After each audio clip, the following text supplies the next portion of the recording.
Hey guys, how's it going? So we're gonna play a little bit more of the Sarras expansion now. I think the expansion releases in about 8 hours from now. The developers of the game were nice enough to send me early access to the content and the game.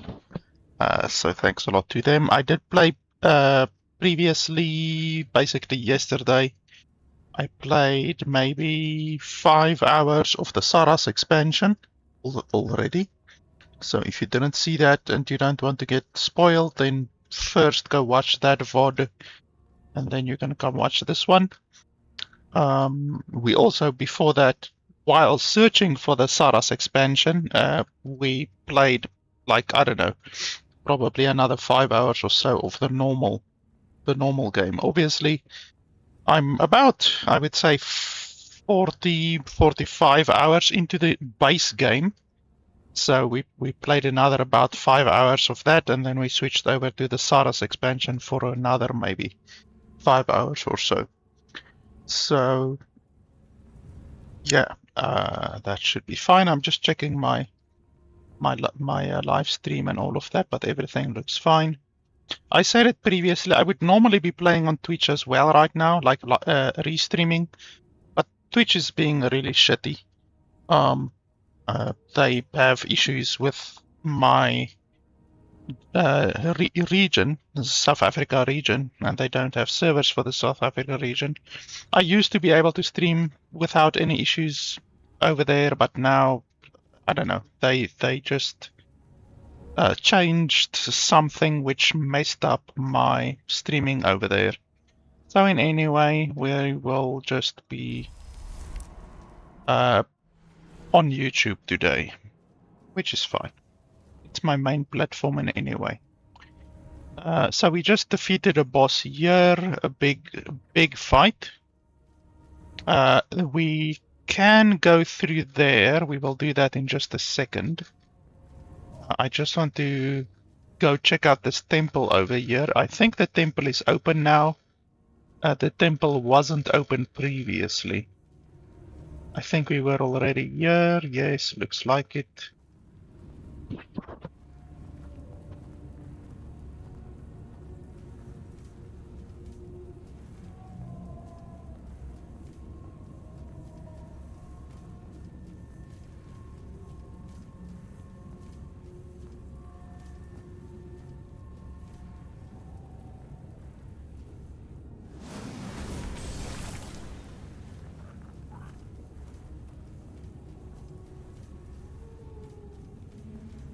I did report a bug to the developers, which we saw really badly in that boss fight, where the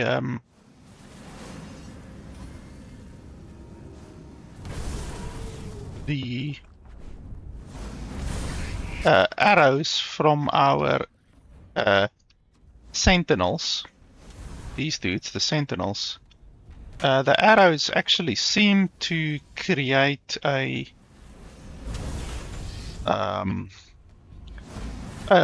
object, because you can actually pick up the arrows.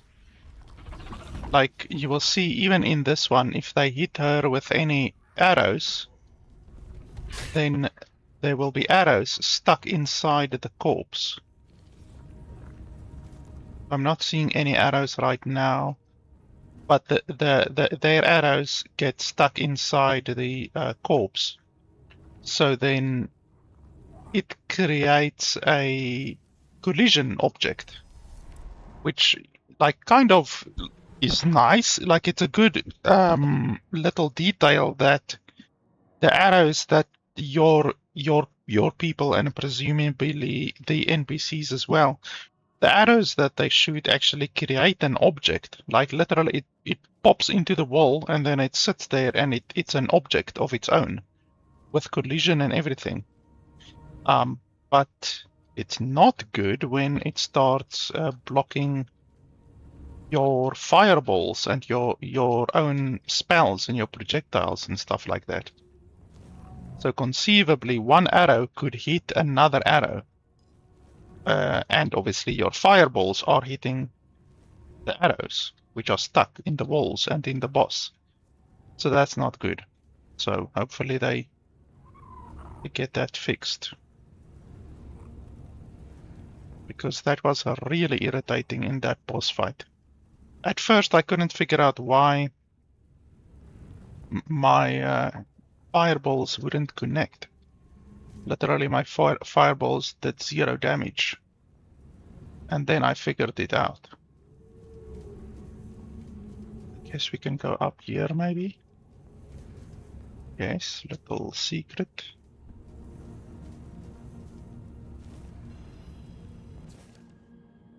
I'm not gonna read this. You guys can pause if you want to. I said it previously, but I think the developers should add voice acting to these books, even if it's GI voice acting. That will be totally fine. You actually get some very good quality GI voice acting. Because, yeah, I don't think even 5% of people actually read these books. And it's the same in like other games like Fallout and stuff like that, which also has these kinds of books, and even Skyrim also has these books, and I'm sure not even 5% of people read those books.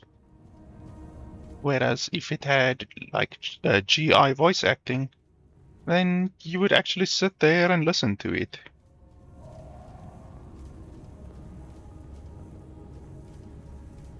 Yes, this one is open now. It was closed previously. I don't know if killing the boss opened it, but yeah, it's open now. Oh, there's actually a couple of people in here. What's up, my guy? Oh, you're like a mermaid type dude. Merman? So it was you who brought the light back to our land, was it? Thank you. Genuinely. I felt suffocated. The darkness kept me trapped here, and I've been stuck in one place for too many years already. It doesn't matter. You'll meet others like me, reef-bounds, and they'll treat you with proper respect. As for me, I'd rather see myself disappear into the sea of knowledge. Because of the shifting waves, I ended up stranded here, but thanks to you, I can finally move on. Oh, so it was perhaps the head that I brought back previously, not the boss that I defeated, that opened this place. Oh yes, very much so. I'm escaping the cage built for me by the one who should have been closest to my heart. I'm running from guilt and injustice. The kind that gets planted in your mind and grows until you start believing it's your own. Tell me, how would you feel if someone dear to you kept saying they couldn't live without you, even though you know it isn't true?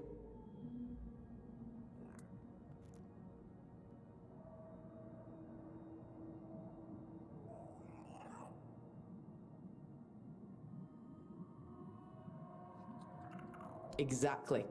If you ever realize you're in that kind of cage, love yourself. Run. Life's too short as it is. Leeches make it even shorter. Take it from me. As long as your loved one still has their own tail and fins, they'll manage just fine without you. Let them shout, let them throw things, but don't fall for their games. It's not worth it. Took me years to realize I was just a pawn in someone else's game, letting myself be used. But I finally found the strength to walk away, and I won't let anyone stop me again.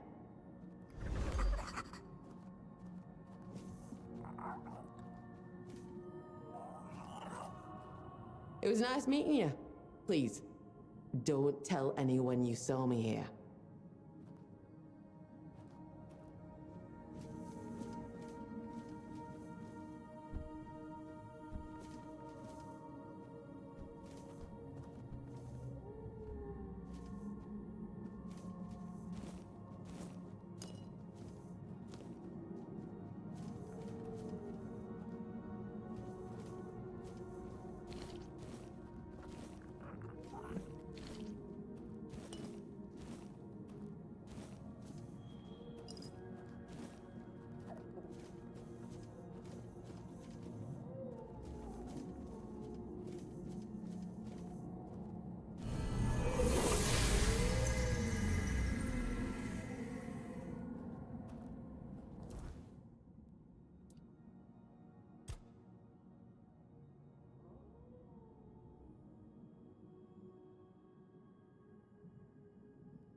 It says 1 point available, but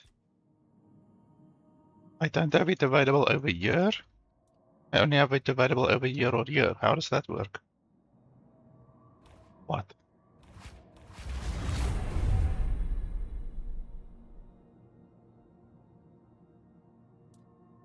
Oh. Oh, okay, that's how it works. That's strange, but okay.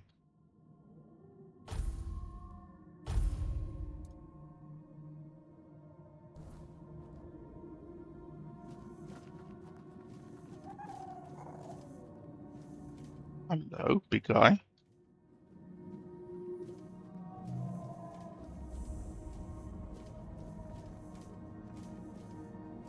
So, you have come. This is the chapter house. A beautiful place, is it not? So full of calm. It is far more welcoming when Sarras is not wrapped in darkness. Make yourself at home. If you have any questions, I will try to answer them.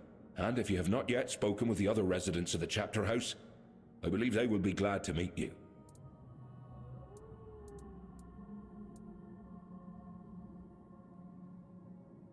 It was his doomed song that gave birth to all of this. Sarras, once a ship that braved the boundless seas, now a sanctuary on the ocean floor. Lear was a true captain. He would not forsake Sarras, even as it sank to its end. Nor did he abandon us, his most loyal crew. He became our heresiarch and the first saint. Think. What did our dear Nimue tell me? It was of great pain and long, tiring waiting. It was also something about the need to let go of old hopes and the need to move on, but I do not remember her exact words. We did not speak directly. Nimue's will was passed to me through the twins. Only Lear could talk to Nimue face to face. Only Lear. Giant... Please remember that the twins are not just some common fish. They are the 8th generation of the Carers. Like Abysodontis, they hatched from the first row left to us by the Lord of the Seas himself. I must admit, I am somewhat offended by such ignorance. With that attitude, you will not get far, child. When we descended to the depths and Sarras became a sanctuary, the Lord of the Seas gave us the road that would begin the first generations of his children. Abysodontis and the twins are but 2 among the many creatures he gave life to.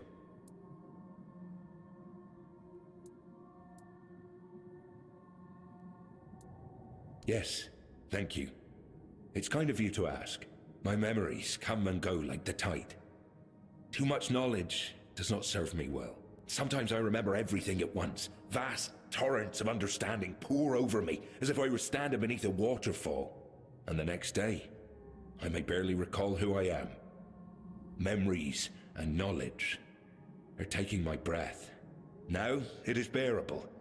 Before you brought the Carnix, I felt uneasy in my own mind.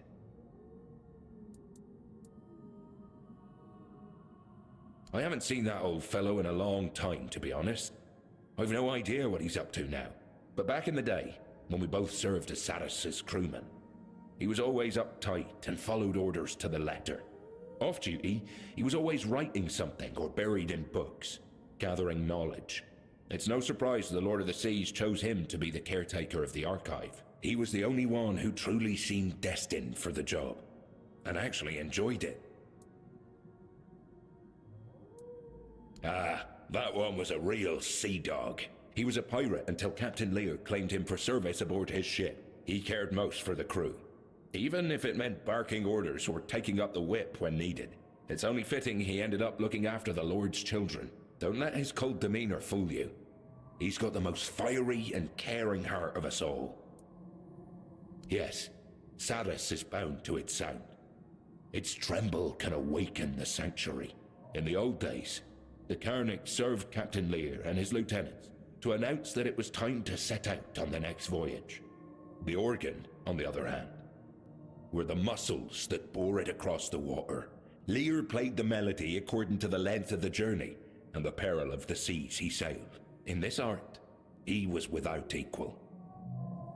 Bring happy tidings, Toplander.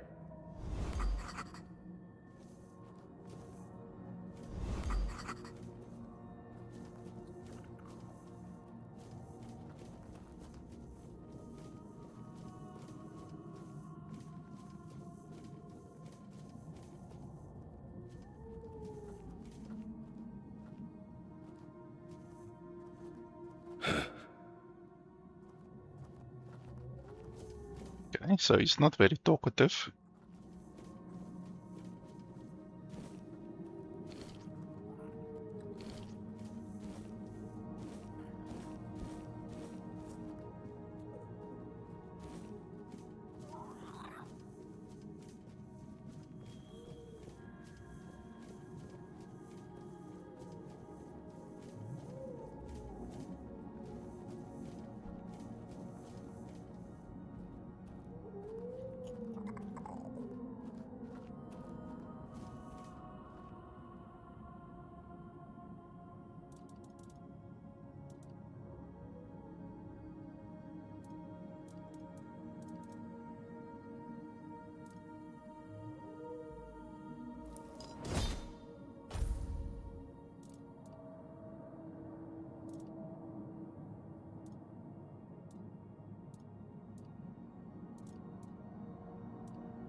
I'm guessing there won't be a use to upgrade this thing.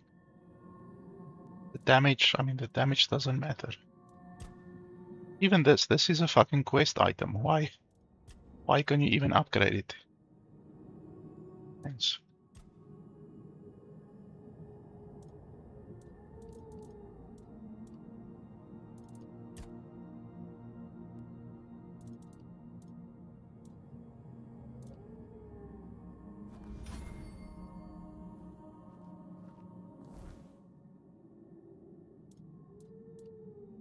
me just quickly check if I don't have any spells, perhaps.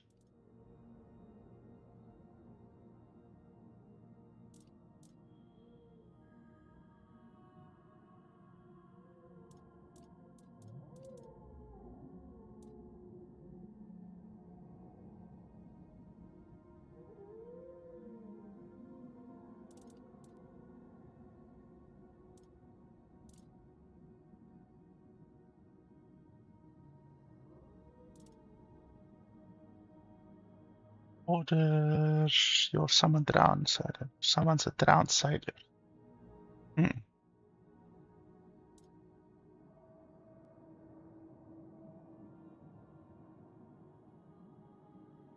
Water droplet. So it does significantly less damage, but it also consumes significantly mana.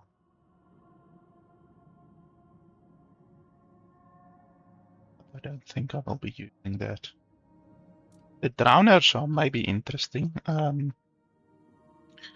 So they consume 25.7 mana.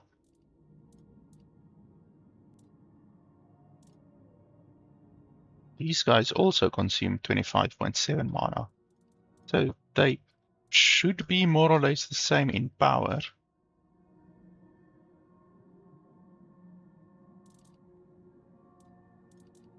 Have to see.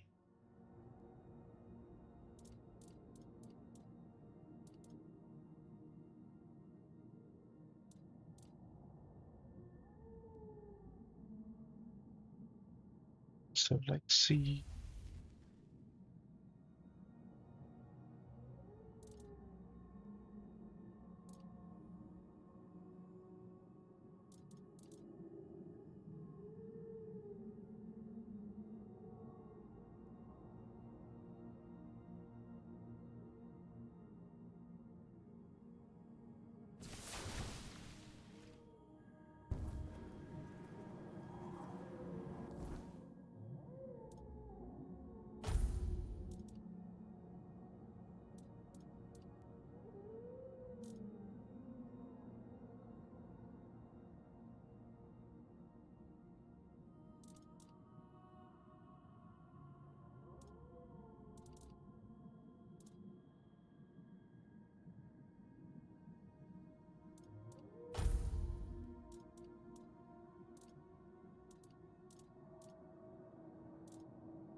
There was one item that I remember I actually wanted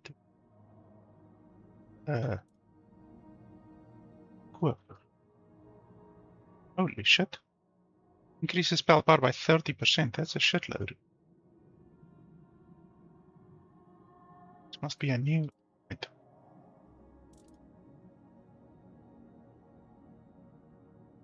Yeah, it's a crap load. So right now my mana regen is 40. But during combat, that's a different story. In combat, it actually goes down.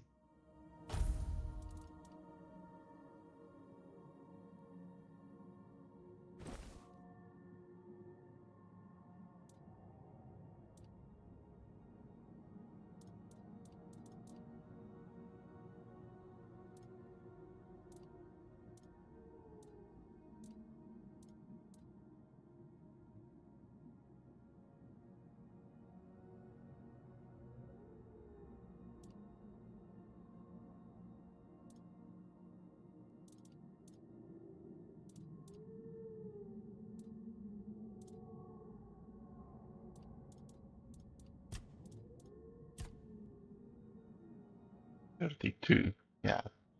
That little bit of mana that I gain from that chest is actually rather significant. But 30% added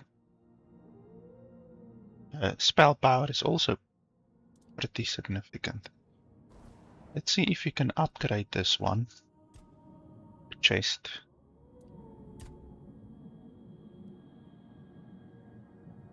Well, we can upgrade that one.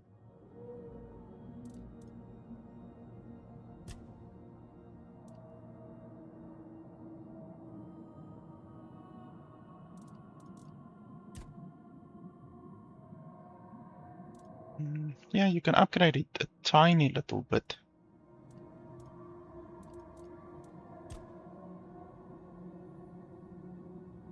Because you can upgrade this one as well, but the magic critical chance doesn't actually increase.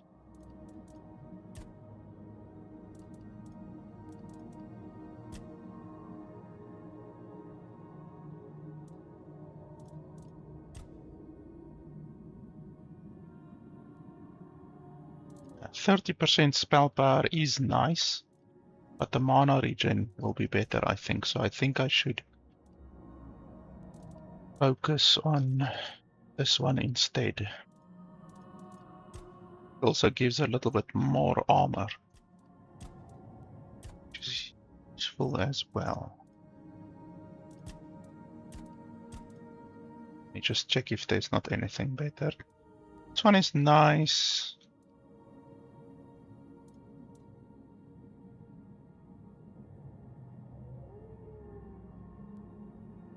Percent crit.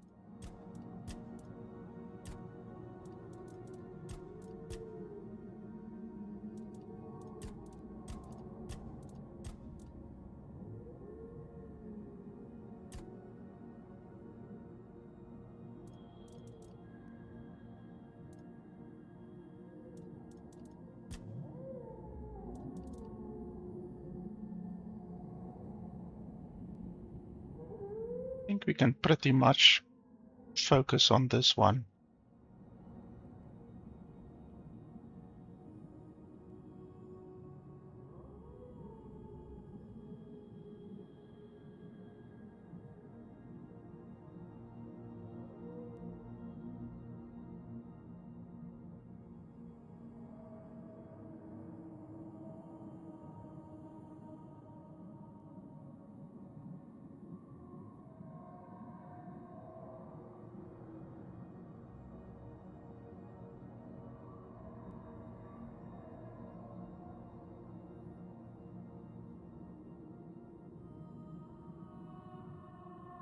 And that one is way more powerful now.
doesn't look like you can upgrade rings and amulets and stuff like that.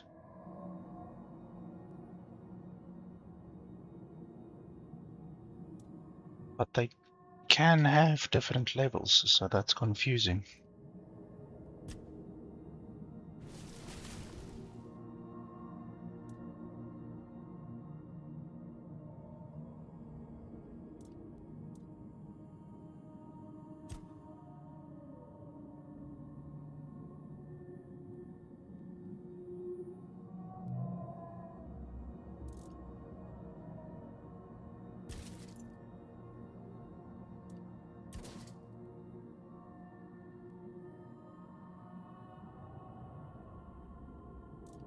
So how does this work?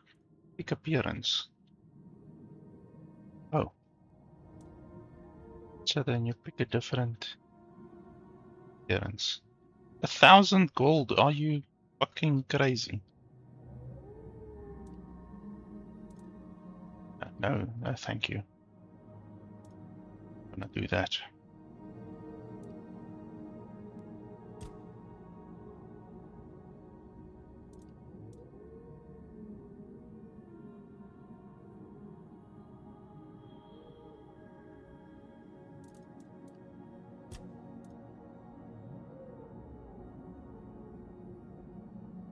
I don't think any of my gear right now has a relic slot.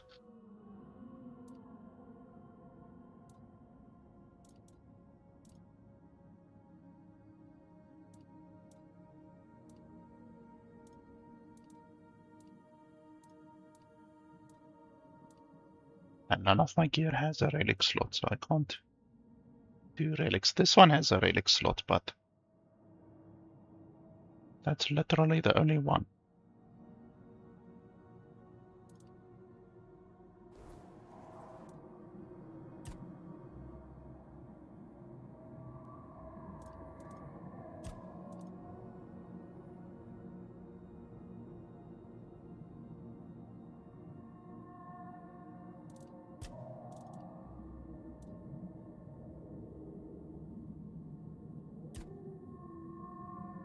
You can add another relic slot.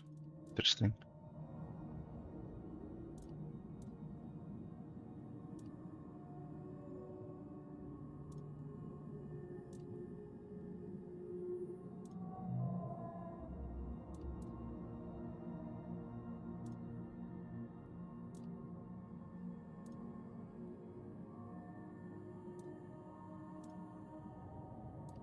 There's so many weapon relics that say unknown. What the fuck?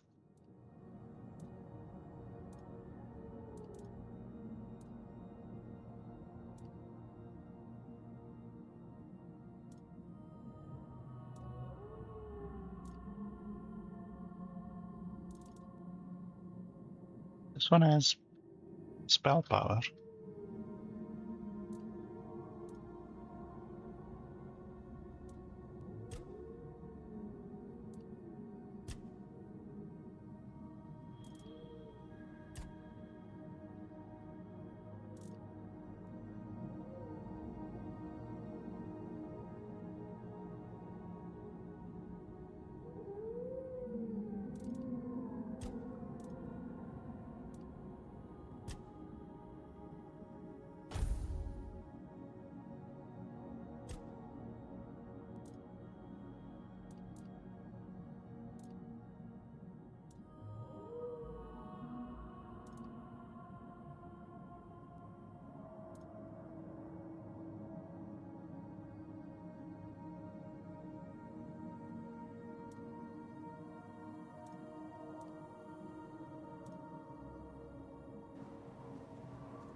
I will need to wait until my zombies are, or my sentinels are dead.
There was a spell that unsummons your minions. I wonder where that is.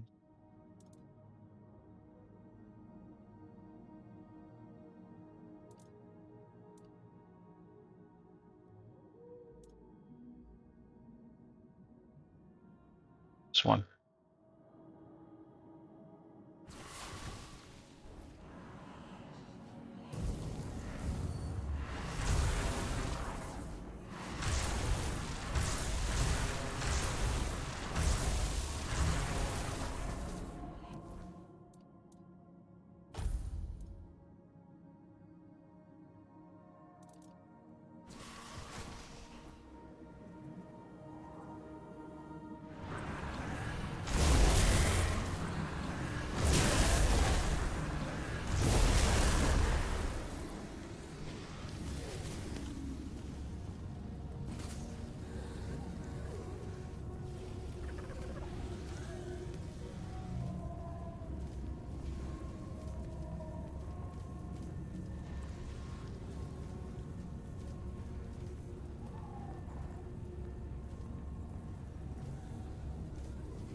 It almost started to sound like the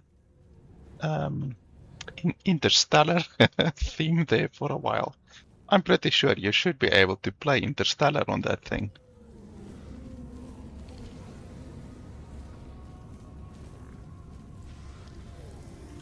Well, well, well. Aren't you something? Josephus was right. The child of the surface actually exists. What a surprise. And that Carnix thing, that was your doing, wasn't it? I thought so. Now I wonder if you'll manage to bring the other organists. But enough about you.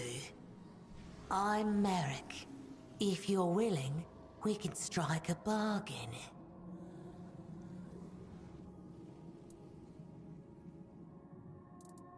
Abs and Urkol.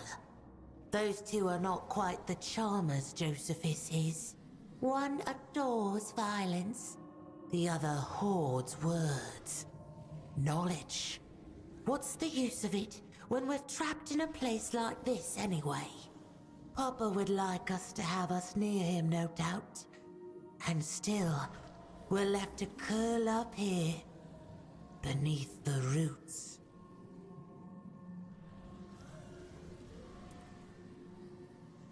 Lord of the seas, terror of the deep. He bears many names, for he is manifold and unfathomable. Like the sea itself, the sea is his domain. And we are his faithful, his children. Some believe we should find a way to let the sea into Sarras, to become one with the rest of our father's house, the infinite waters. He's a feisty one. He has to be to perform his duties. He tends to our Lord's children, raises them, tames them, and tries not to be eaten in the process. The children are always hungry, you know. Be careful when entering his domain. The ulcerate. You might end up as a meal yourself. He isn't human anymore. I doubt he ever truly was. His mind is entirely devoted to the will of the Lord and his knowledge. Try not to disturb him while he's working. And for the love of the sea, never, ever bring disorder into his dominion, it could harm Sarras as we know it. I never fully believed all those stories about the child of the surface. Why would anyone ever come down here from up there? And Josephus tends to tangle facts. Sometimes he speaks about two unrelated things, as if they were somehow connected. I think it's something with his head. Not enough air in there, perhaps. Or maybe that is when he truly is himself. But it happens to everyone, doesn't it?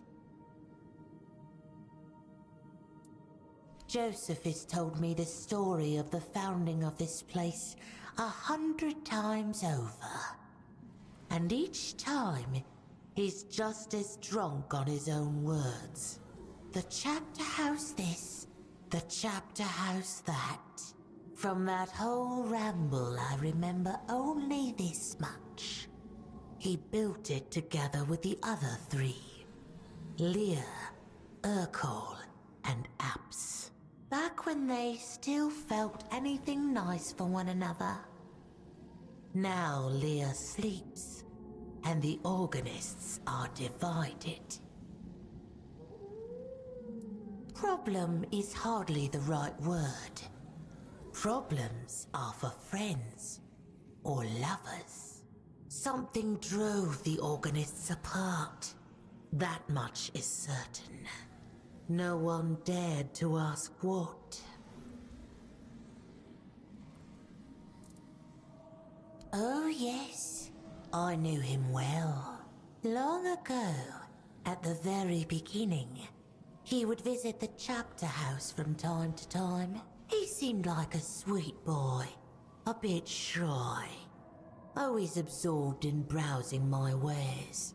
That cave of his. He truly tried to carve a place for himself there. But I think he carried a great deal of grief inside him. A longing for things that could never be. I never thought it would drive him to such madness. Not much to tell about that, cutie. Poor fool. His art lies in pieces. He must like it here. I think that he even liked it when Sarras fell into the shadows. That happens from time to time. It goes dark, and everything becomes quiet. It's getting dangerous out there. There are creatures that love to lurk in the shadows. The chapter house is usually closed by then. Only Josephus can leave. That's usually when he plays the Carnix. But this time it was stolen. And Josephus started acting weird. But then you brought the Carnix. And with it, you brought a bit of light back into our lives. How sweet of you. I'm sure you'll find something pretty for yourself.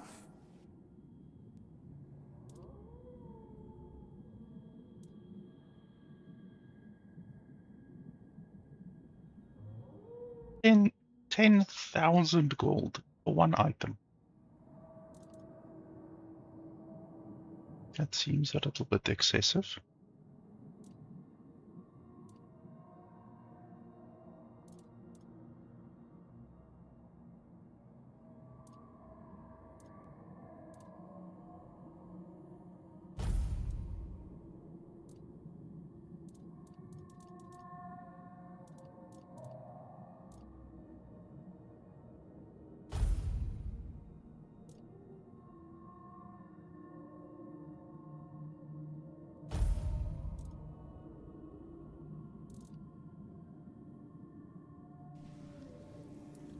Leaving already? I'll miss you, sweetie. Why is her clothes like full of blood? Was she busy butchering someone or what?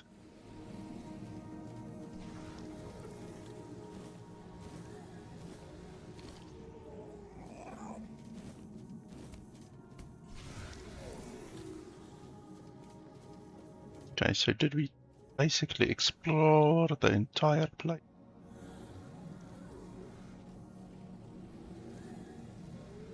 I think so.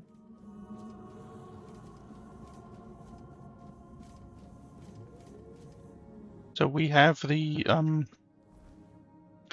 Sarras stack level 2 now.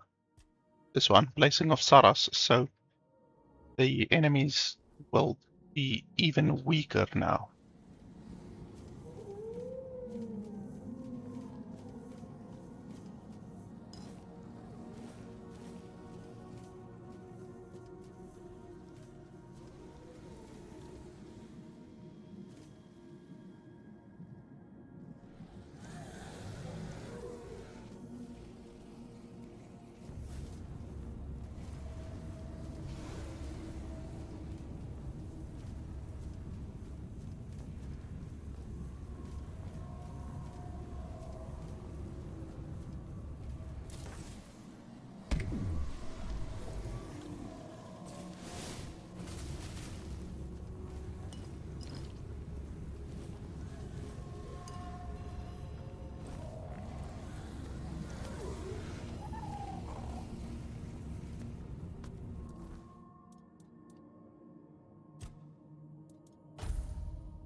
Every discovered enemy in your journal increases spell power by 1%.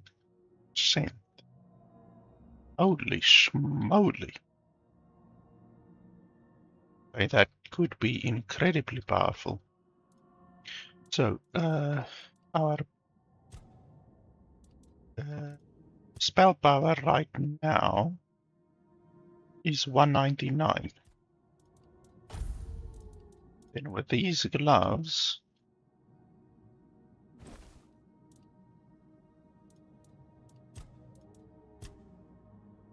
it's 215. So wow, that's already a 16% spell increase, and it's only gonna become more as we discover more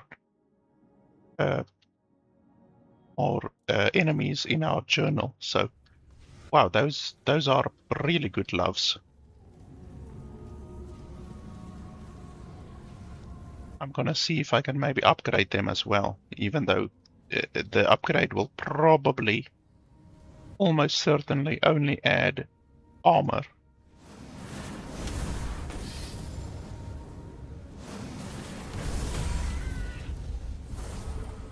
You can see they are significantly less powerful now.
Toplander, it's you! The Lord of the Depths has shown us mercy after all.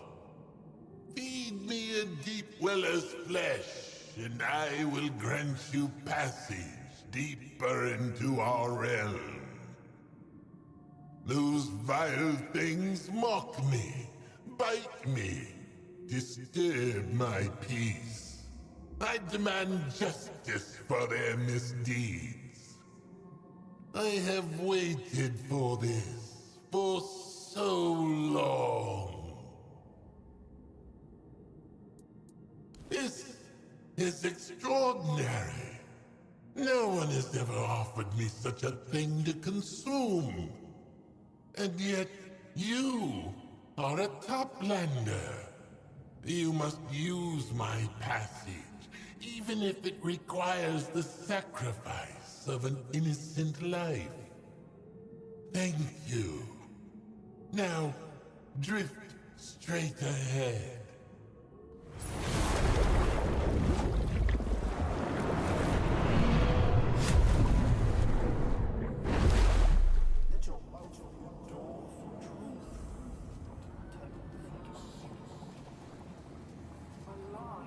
Oh, that's freaky.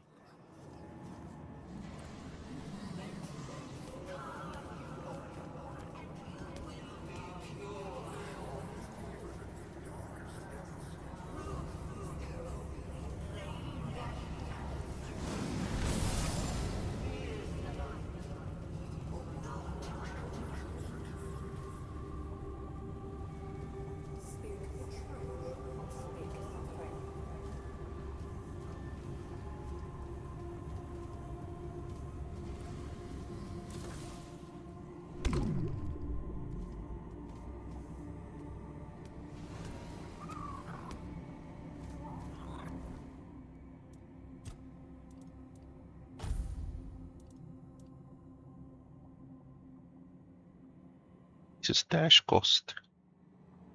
Well, I don't dash very often, to be honest, so I probably won't be using that.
The Sanctuary hasn't seen someone as fresh-faced as you in a long time. Quite the sight, I must say. I suppose you've got important business that brought you down here, eh? Don't worry, I won't ask what it is. I'm not the prying kind.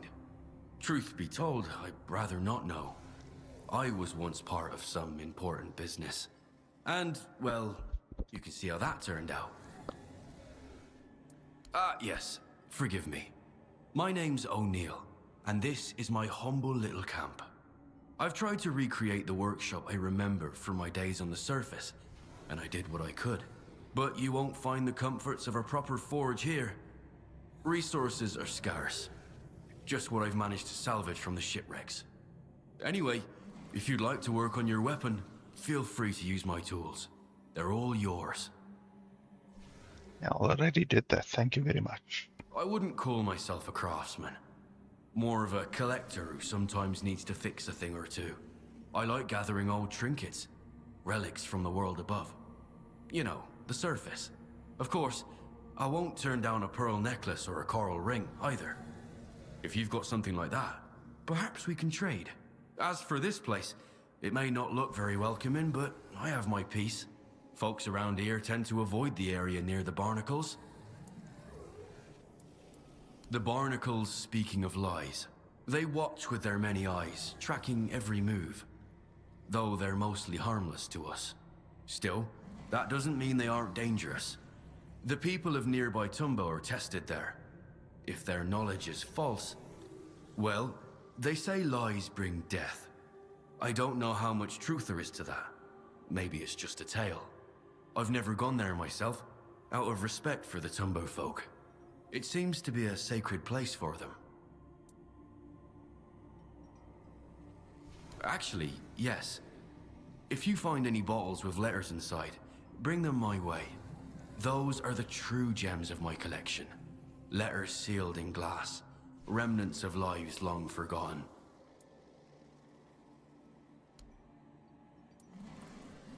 We'll see if it holds anything of value. Well, whatever's inside. You've earned this. Please, take it. We'll see if it holds anything of value. Well, I suppose there's no harm in telling you the truth. It's about memory. My memory, Toplander. Those of us who survived the sinking of the Sarras. Each of us paid a price. I lost most of mine. Not enough to be unaware of it. Just enough to know something's missing. You can't imagine the emptiness it leaves behind. It's unbearable, you know? To exist, yet to not truly be yourself. It's hard to put into words.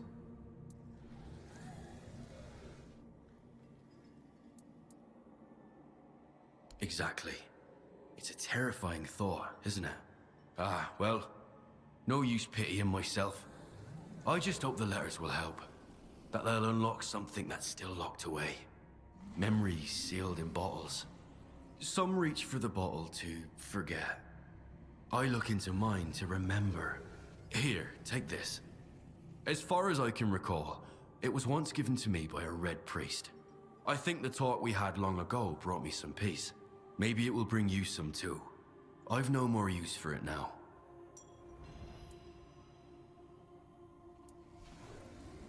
I don't go there often, though I believe the people of Tumbo and I share something in common. They are collectors as well, but they collect knowledge. From what I've gathered, they see it as a measure of their worth. They seek it in all things, in every possible way, hoping to please Urkel and earn their place in the archive. But why would they want that?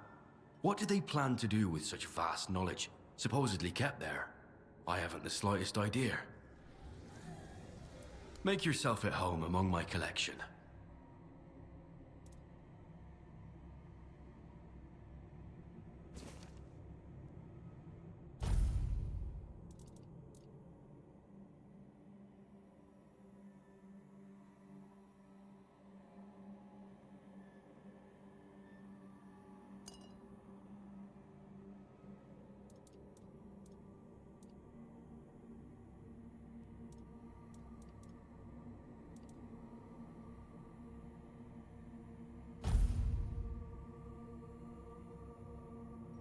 You know where to find me.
could I? It took place after my death, and I was not summoned back when it happened.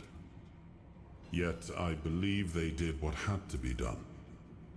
If the Four-Dweller was a threat, one that could neither be questioned nor studied, then he had to die. You do not understand how dreadful these creatures are. Even with the weirdness weakened, they remain formidable foes. We cannot fault these people for defending themselves.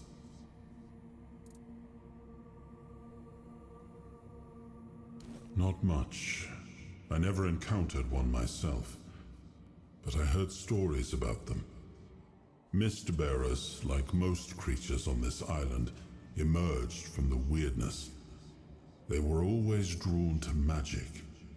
The druids believed they fed on it in some way. Merlin forbade his apprentices from hunting them. Druids were too valuable to our war effort to be distracted by such pursuits, and they were meant to carry on Merlin's legacy should he fall. What became of them after the war, I do not know.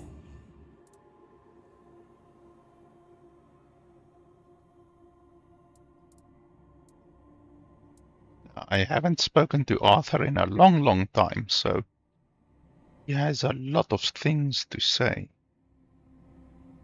I'm astonished, and it's hard to find the right words. I would never have imagined that an underwater kingdom lay so close to Avalon shores. Let us study it carefully. I want to learn how it came to be, and why it called to us. I have a feeling this will be quite an intriguing journey.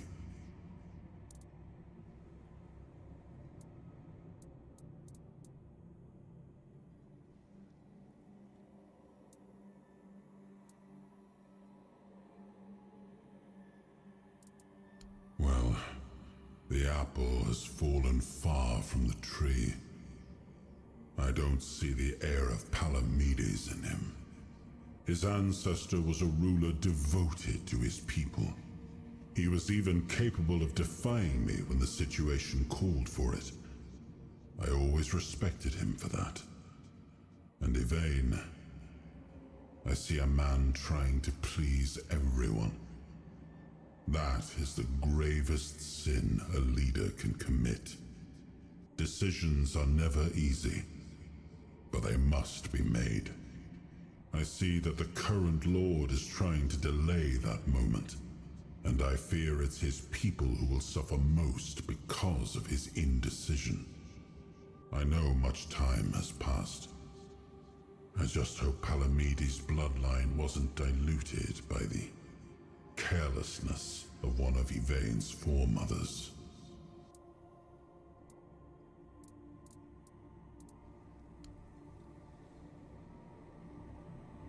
That's a very, very polite way of calling someone a whore, saying that they are careless, a careless mother. So we want to sell some stuff to this guy. Ah, it's you. A fine day, isn't it? Make yourself at home among my collection. Because I'm a little bit low on money, so we can maybe sell a couple of things.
Holy crap, how many of these pants do I have?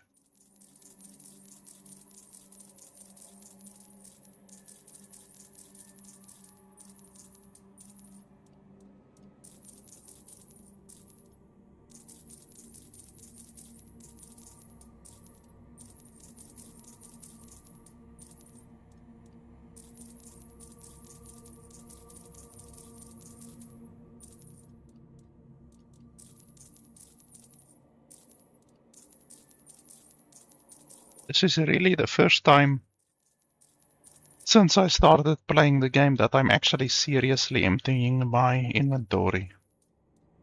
Because I obviously increased my weight capacity to 6,000, which obviously is not possible in the normal game. Exactly for the reason that I then don't need to worry about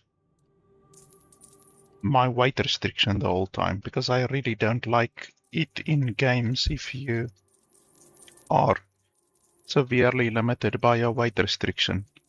Like in Skyrim or Witcher 3 or anything like that. If you have to go back to the town every fucking 10 minutes, you know, it just really, really wastes your time. So this is really the first time that I have emptied my inventory since I started playing the game. You can just imagine the amount of time that it has been saved for unnecessary trips to the village or whatever, you know. If I can empty out my inventory once every 30 hours, then that's pretty good. You can see with all of these boots, I've killed probably over 100 people who wear boots like this. Each one of these pair of boots used to belong to an enemy.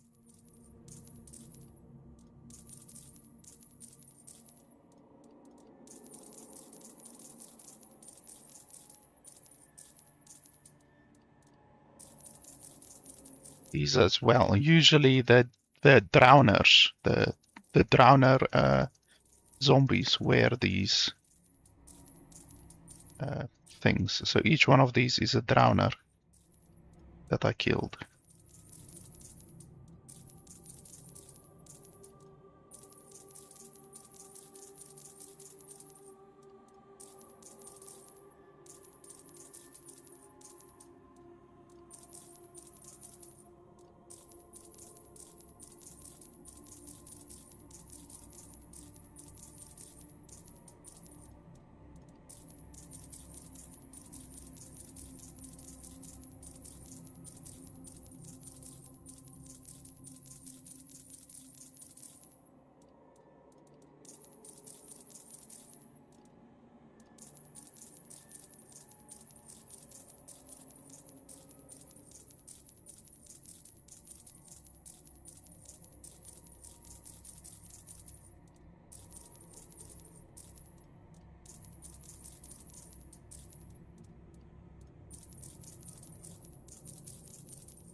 It's interesting that I've been playing the game for over 50 hours, and this glove, this exact pink glove with a orange over here, is literally the only glove in the entire game that I've picked up so far that looks like that.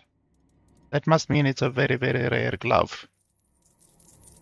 But then you need to ask yourself, why did the developers only use that glove once in the entire game?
Okay, I think that's enough for now.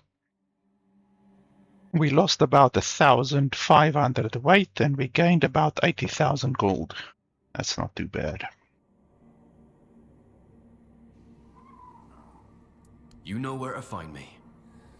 Yes, yes. Nice doing business with you.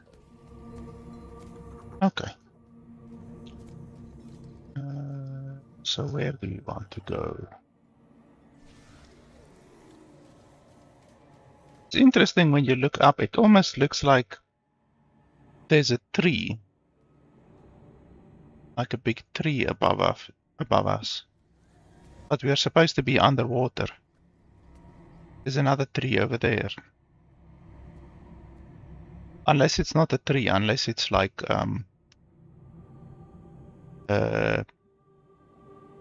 veins. Like veins, like we're kind of inside something, perhaps. Okay, so let's see. That is where we came from. So we can go over there. Or we can go over here. I think let's go over here first.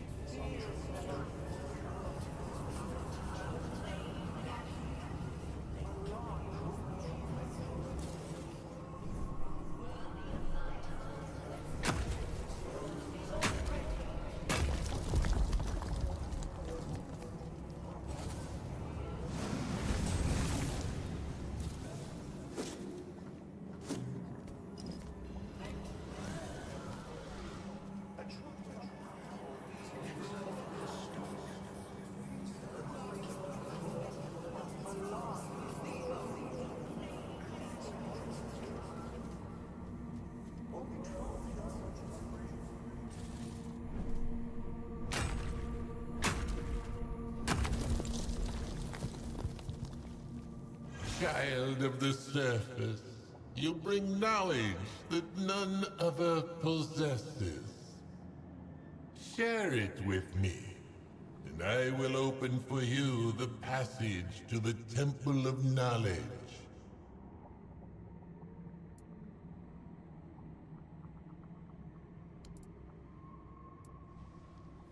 Is that your idea of an insult? Read this book, and you'll know everything. Toplander, are you one of those insecure fools who aren't versed in the art of conversation and prefer to give out dweeby recommendations? Or do you hold me in such contempt that you don't even consider me worthy of your time? You'd rather give me homework? Either way, I find this type of conduct embarrassing. Absolutely embarrassing. Begone. Okay, I was just scolded by a fish. Come to your senses, Toplander? Are you ready to share your knowledge properly this time? Now we're talking. I too share that sentiment. Then let us tackle a subject which might be a wee bit controversial around these parts. Tell me, what do you know about dictatorship, Toplander?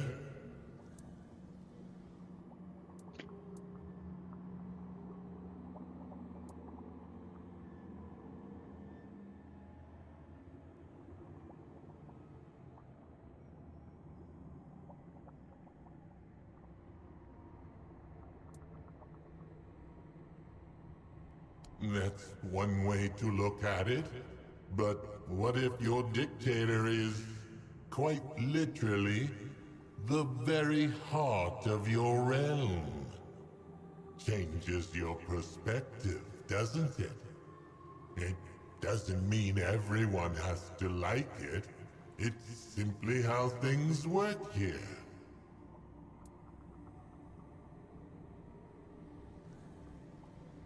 Lady Nimue, of course. And the first crew. They built this place on the carcasses of those who came before, reshaping the depths to their liking. Never once did they ask the inhabitants of what they thought, or what might make their lives better. Not that I'm complaining. I'm just a door. She is the seal that binds this place together. The reason Sarras exists in the form you see now.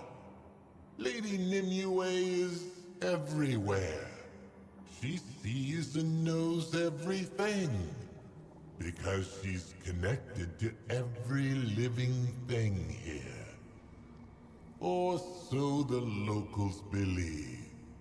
So it's only logical. There is no free will here. Only the will of Lady Nimue. If that isn't a dictatorship, I don't know what is.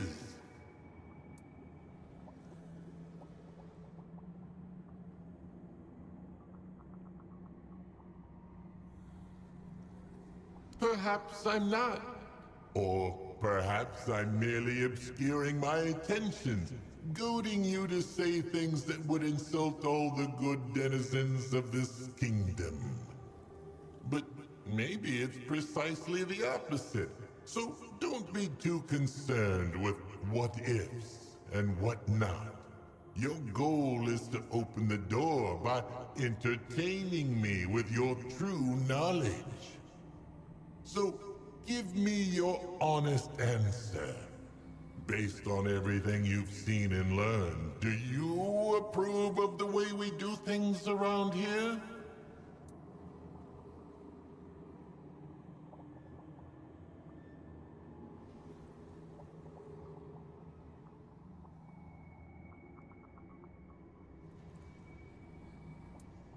Does it?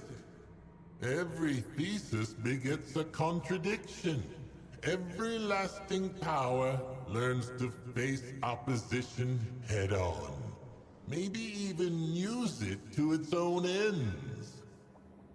Lady Nimue is clever. Absorbing what's opposite to you can make you stronger. Rulers who only surround themselves with sycophants are rulers whose rule won't outlive them. Our dictator subsumes everything. I certainly can't think of an opposite way to how she does things.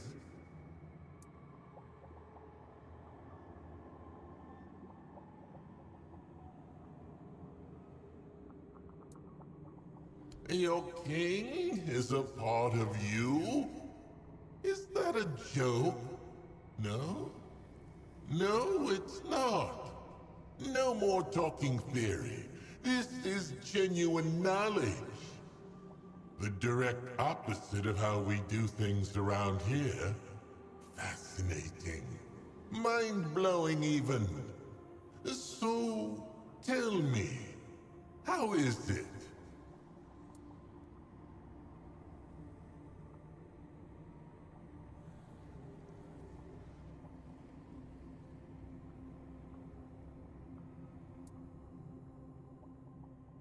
Interesting. But at the same time, not really. You make it sound like a 20-year marriage. I suppose at the end of the day, each of us has to look at ourselves as just one part of a greater whole. In any case, thank you for sharing your perspective. I have gained knowledge about you, and that is the truest gift you could have given me. A door into another world. And on that note, you may use me now.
For a moment I thought Morgan had bewitched my eyes.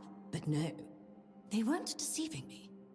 You're here, and you're not one of us. I'm so glad to meet you. I'm Nautilum, the local fillet knife master. Oh, yes, my child. We all know. Do you really think news in an underwater kingdom travels by sound, like it does on the surface? That would be terribly inefficient. Your arrival sent a wave through the depths, heard by anyone willing to listen. And most of them are afraid of you, my child. But now that I see with my own eyes, I find nothing evil about you. I'm very good at reading the intentions of deep dwellers, but you're the first toplander I've ever met. So I can only hope I'm not wrong. By the way, if you ever find yourself needing to reach the Ulcerate, you'd better not. It's a dangerous place, even for deep dwellers, let alone toplanders. My dear, mark my words.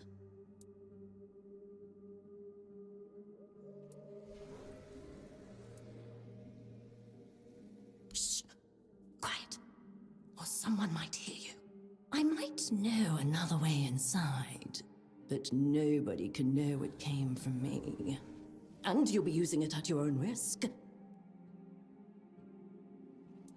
Well, to become part of our fine society, you have to prove you deserve it. We don't have room for soft-shelled wimps, in any sense of the word. If you manage to get out of the Ulcerate alive, everyone knows you can handle yourself, and that you won't cause any trouble because you've already got the rebellious phase out of your system. Fine. But this stays between us. Find Crofton. He should be somewhere near the observatory. He'll show you another way into the Ulcerate. Just don't mention my name. There's a reason I stopped working with him. Let's just say we stopped seeing eye to eye on some fundamental dietary values. I wouldn't go there myself. But if you must, you must. A cook, you say? From what little I know, your cooks on the surface love using fire. Frying, roasting, smoking. Oh, you won't see any of that down here. Oh, sure. We can heat our dishes on a geyser. I guess you could even call that cooking, but it's nothing like what you're used to. So, are you ready to learn the secrets of underwater cuisine?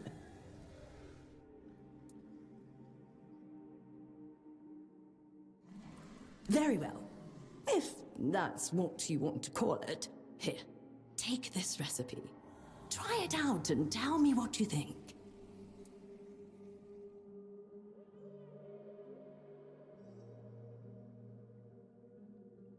I can tell you everything about this place.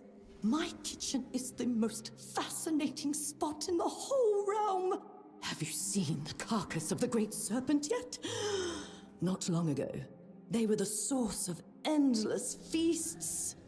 You need to understand, my child, that nothing goes to waste here. We live in perfect harmony. And that's why, when an underwater creature finds the water too heavy to bear, it gives up its body for the benefit of the rest. And that's how we have a nearly endless supply of food. Now, do you see why I'm the best cook you'll ever meet?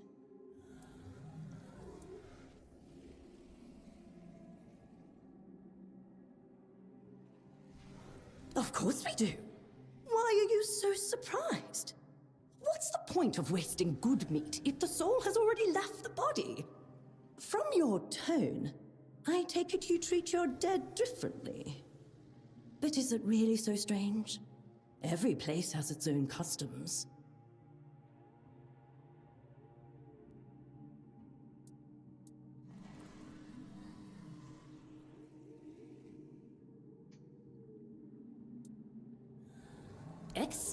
What? You mean shit. Why do you care? You won't get a say in anything after your consciousness goes. Wherever it goes for you Toplanders. Cemeteries are a ridiculous idea. You make your loved ones build a monument, and then they have to keep coming back to clean it, or else some people gossip about them? Oh, it's absurd. Here, at least you nourish the ones you leave behind, not saddle them with chores and expenses. Our way is much smarter. Of course! I'm always prepared if you want something ready-made. A Toplander buying from me? My friends will never believe this.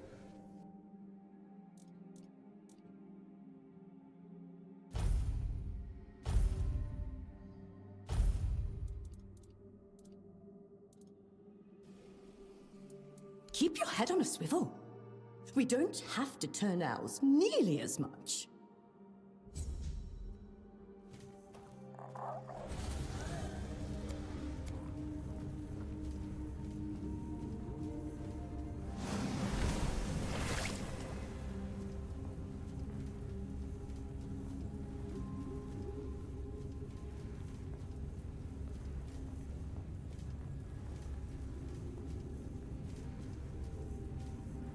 You, Toplander. This one is shell named Hiss. This one greets you. This one desires your knowledge. This one hungers for knowledge is the most precious thing here. This dude's face reminds me of that dude from Dune, from the recent Dune movie. That big fat dude. This one has already introduced himself. He is shell named Hiss. But this one wonders, who are you?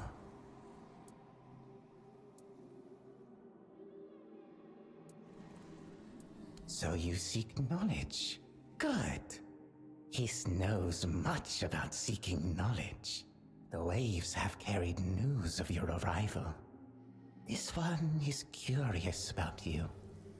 This one offers his assistance in completing your mission. Ah, so the Toplander is also a helper. This one is pleased to hear it. This one cannot leave his post, for the tide of knowledge might pass him by. But this one also has an obligation to a friend, whom he cannot visit. Will the Toplander keep his word?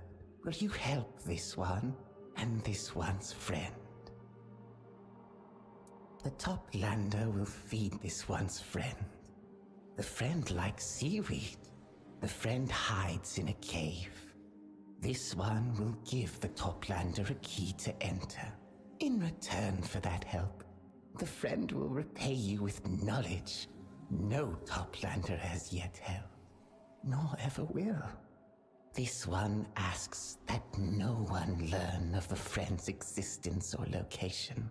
The beings here do not understand how important the friend is, or they understand all too well, and would harm him for it. This one politely asks the Toplander for discretion. It is a matter of life and death.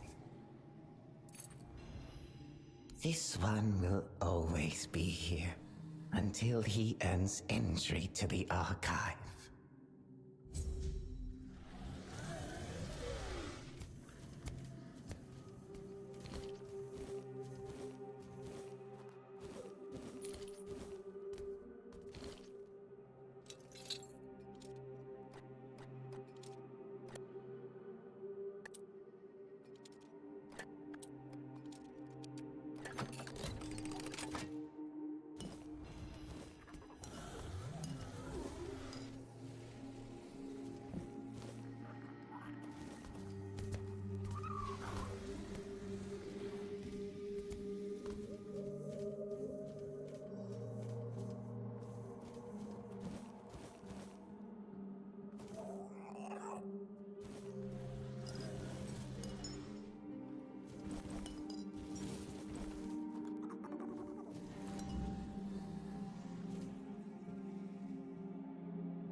You're a Toplander. That's amazing. What are you doing all the way down here?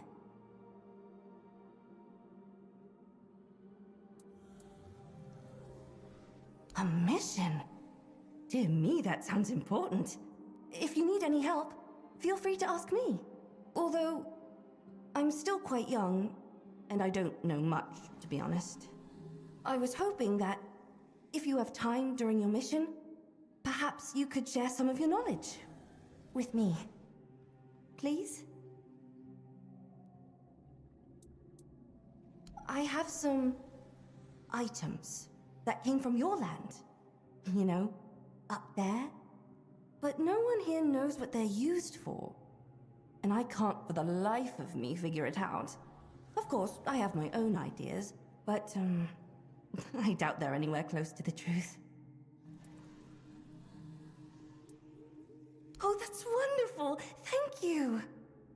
Let's start with this one. Look, it has all those long teeth. Utterly fascinating. The teeth are sharp, but not sharp enough to cause a serious wound. But you can plunge the whole thing into the ground? So, I figured, it must be for keeping Toplanders tethered to the land. Am I right?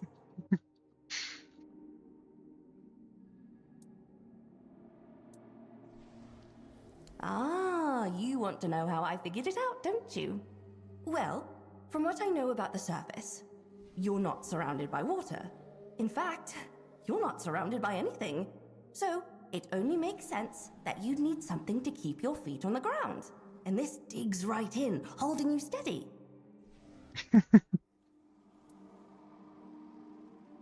Your hair? What? You! And I touched it! You take it. I don't want it anymore. I think I'm done for now. Could you come back later?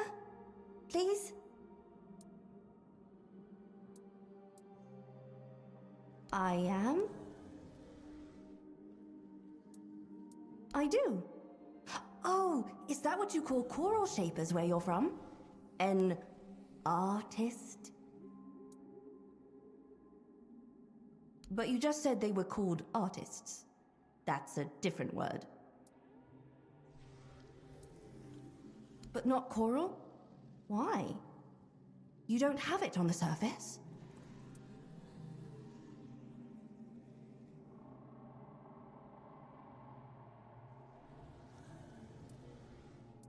Then it's possible you do have coral shapers, and you just don't know them. But you'd still call them artists. I like that. I think I'll start using it for myself. Thank you for sharing this knowledge with me. We've decided to settle near the archive, to stay close to the knowledge. Everyone here dreams of catching a glimpse of what's inside one day. I hope I'll be worthy enough for Urkel to let me in. But as far as I can remember, nobody ever has been.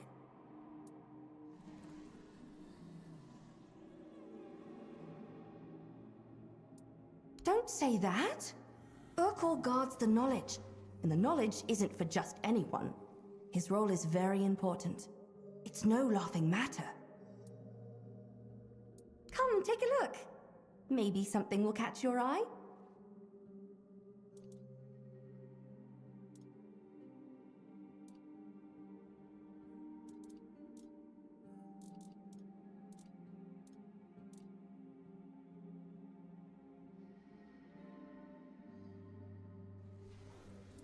Come back soon, won't you?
Toplander, thank you for coming to me. Have you seen my sister, Sindril? She's very beautiful. Looks a lot like me. We hatched from the same egg. I miss her so much. This is the second tide since she's been gone. I've asked everyone. I've searched as far as half a day's distance from our home. I don't dare go any further. It's too dangerous. We're both still so young, and I can't risk not being here if she comes back. No one knows anything. But I'm sure that cursed Hiss had his disgusting claws in this. Who else could have taken her? Everyone knows Sindril and I are inseparable. Hiss has his ways. Maybe he put something in our food so we'd fall asleep, then took Sindril. There was one time we had some seaweed that tasted off. Sindril just waved it away. She hadn't had any luck hunting that day, and she didn't want us to go to sleep with empty stomachs. I slept for so long after that. And when I woke, Sindril was gone. Trust me, Toplander. Hiss is the only one of us devious enough to do something like this. I'm sure it was him.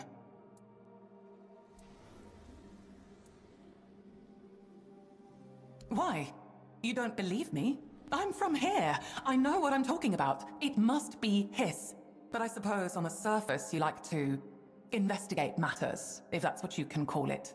Still, I'm sure I'm right. You'll see for yourself soon enough. I only hope it won't be too late. I'll be waiting here for you. Always swim with the current. She talks very quickly.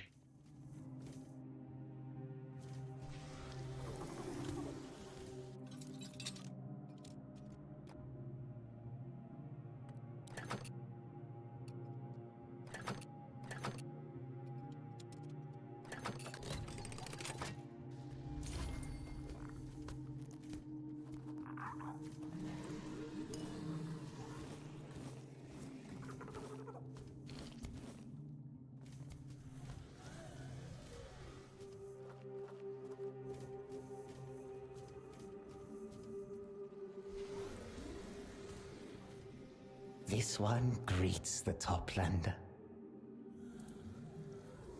This one might know what became of Sindril, but why should this one share his knowledge?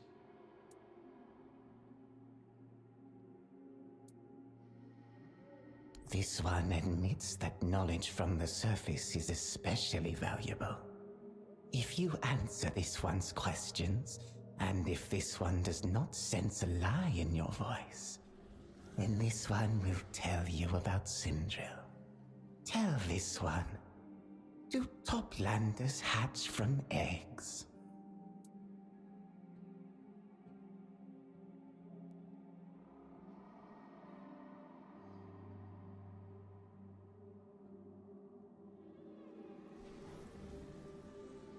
This one feels this is not the whole truth. It is your truth. For Toplanders like you, but not all Toplanders are like you. This one doesn't recognize your truth. The knowledge is incomplete. This one will not tell you what he knows about Sindril. This one is always... Okay, so what am I supposed to do? Just to reload and give the other answer, I guess? I don't have 13 strength because I'm a spellcaster, so...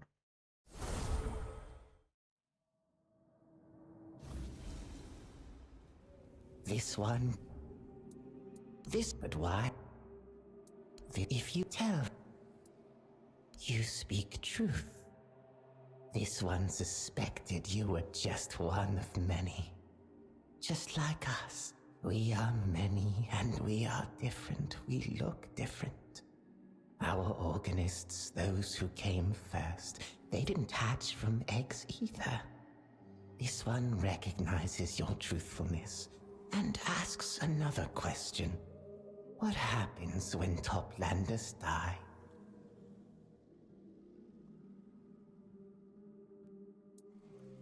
This one feels this is not the whole truth. It is your truth for Toplanders like you. But not all Toplanders are like you. This one doesn't recognize your truth. This one will... Seriously. This is like fucking trick questions. Every question is a trick question. Literally 50-50.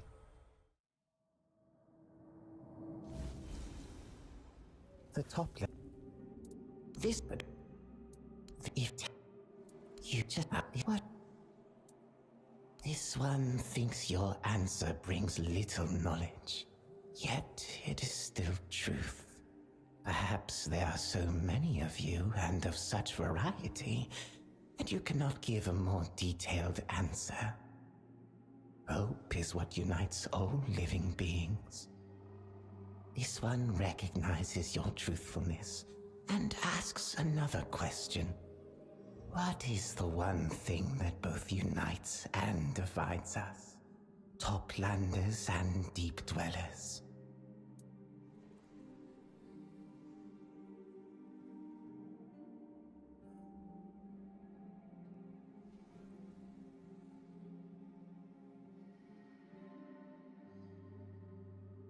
The weirdness. This one would love to know the secrets of the mythical weirdness.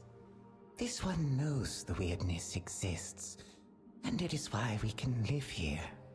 But this one has never experienced the weirdness, and he'd like to. This one knows the weirdness is powerful. This one recognizes your truthfulness. He is ready to tell you about Sindril. This one was asked by Sindril to give her a potion, one that would make her sister sleep like the dead. He showed Sindril a hiding place where she could begin a new life. The reasons for her request were of no interest to this one. Sindril repaid him with knowledge, so this one gave her what she needed. This one promised to tell you what happened to Sindril, but he never promised to say where she is. Unless you are willing to give this one more knowledge.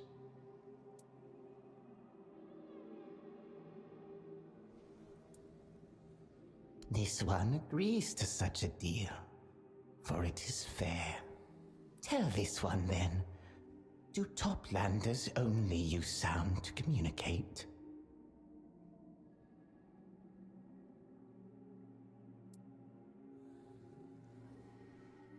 This one believes your words. This one suspected that, as with the Deep Dweller's communication, is not limited only to the intent of a way. This one recognizes your truthfulness.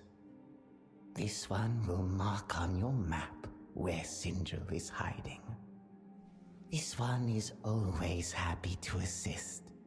For your knowledge, this one will share his to the best of his ability. This one has knowledge, and he enjoys gaining more. Okay, so where is she? Over there. That means I need to go through that gate over there.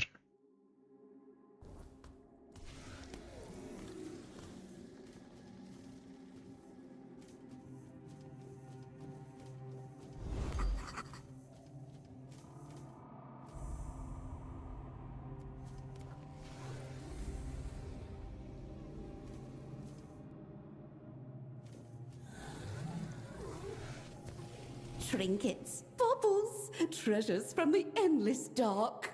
Secrets bought, secrets sold, knowledge for knowledge. Come, come, Toplander, let me look, let me marvel. My name is a current, a rush of warmth, in the biting cold.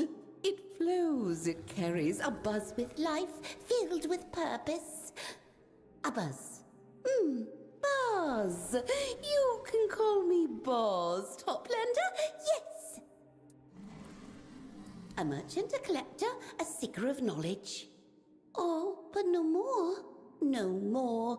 I've lost my treasure. I am bereft, adrift. I miss it dearly. Nothing brings me joy. Pearl that hums a beautiful melody. It flows like water, soothes my mind, makes my insides sweetly tremble. But the Morgans stole it. They laughed as they took it, and they won't give it back.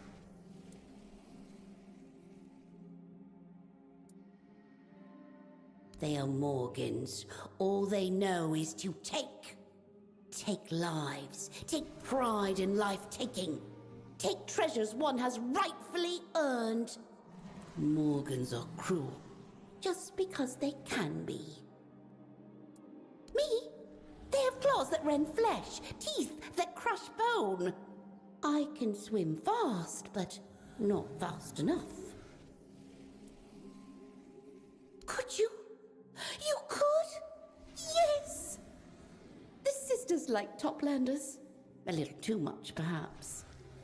But they are curious, often bored. They may listen, or be taken by surprise.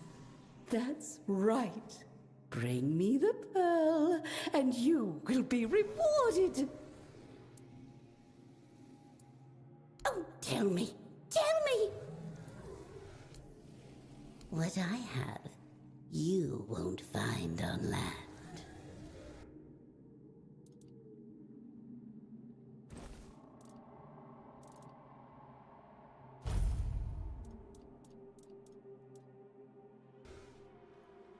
Don't let the current snatch you!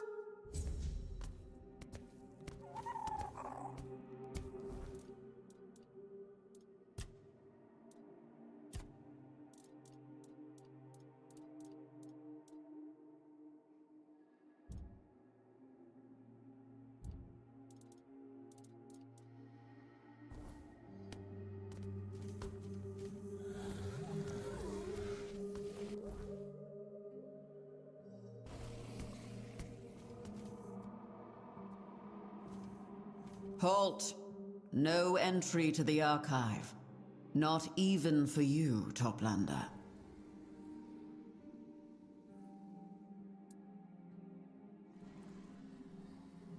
That is true. Sir Urkel guards the knowledge within the archive. But I am the one who guards Sir Urkel's peace. My name is Ruako, and I decide who may pass these gates. Sir Urkel does not wish to speak to anyone. He is terribly busy. Only those deemed worthy are allowed into the archive.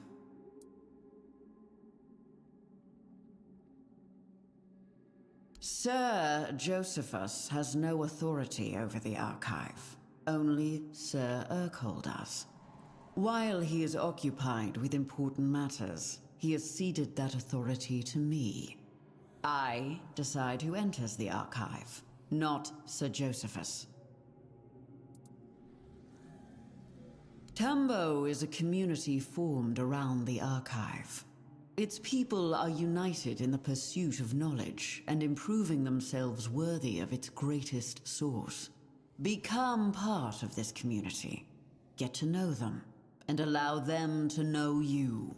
Work with them, for the only way to prove true worth is to lend your skills to those in need.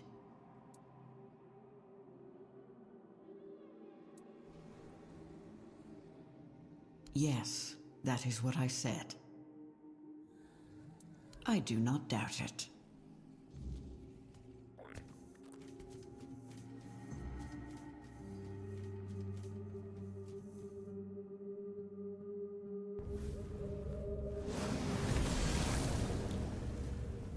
Ah, finally, somebody bold enough to feed the mob the current. And a Toplander, no less. Let me see if your so-called culinary knowledge can rise above mediocrity. Now, Feed me.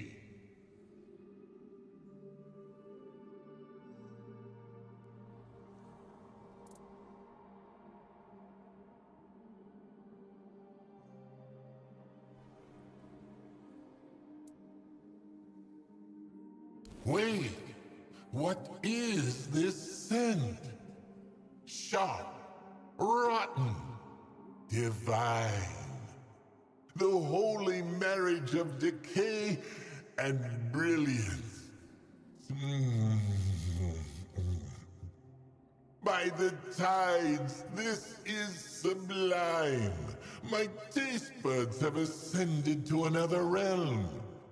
You magnificent heretic, you have redefined flavor itself.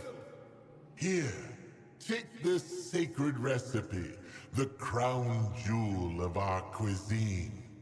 And I'll even share something else. You've done the impossible, Toplander. You've pleased them all.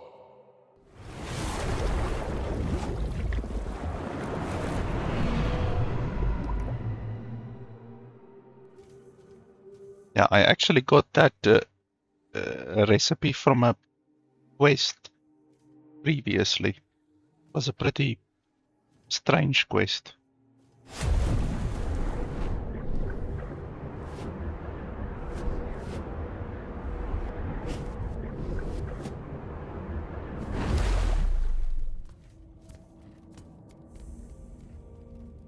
Ah, we finally come to a place that has enemies. So far, this entire place hasn't had enemies. This is the first place that has enemies.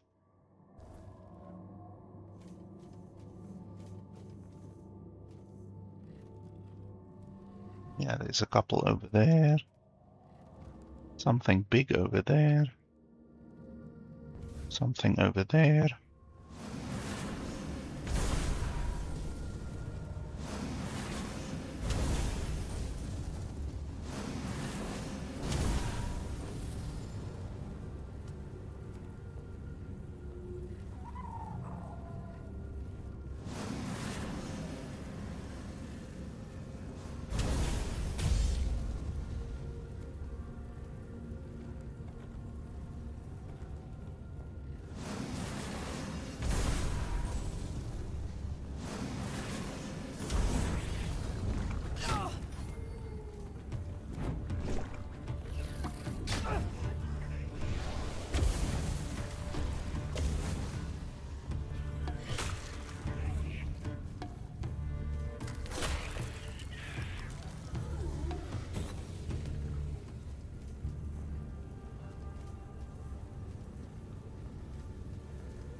love, is that you? I've waited so long. Have you finally come to me?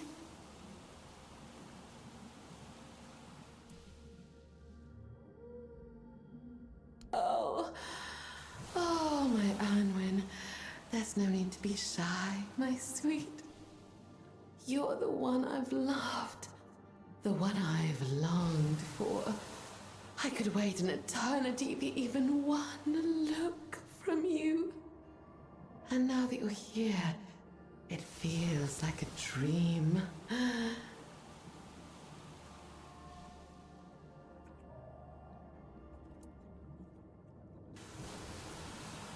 No, don't say that. I've searched for you in every face I saw. I know it's you. I'd know you anywhere. You live in my heart, in my very bones. You fill every crevice of me. Don't reject me. I won't survive it. This is so strange. You, my Anwen, are everything to me. Yet, to you, I am a stranger. That breaks my heart. But I understand. And you will too, very soon. That I promise. Just please, give me a chance to prove my feelings are true. I've prepared a gift. You give gifts to those you love, don't you? Oh, I won't spoil the surprise. Oh, you'll have to see for yourself.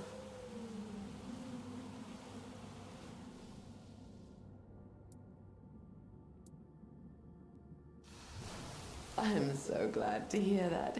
It's just over there. I'm sorry. You'll have to fetch it yourself. It's very delicate. I wouldn't want to ruin it. Yeah, she's obviously a little bit malicious. What is it, in the cave, or where is it? It's probably a trap. But that's fine.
That's a boss battle.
Those soft-shelled weaklings don't even realize how much harm they're causing.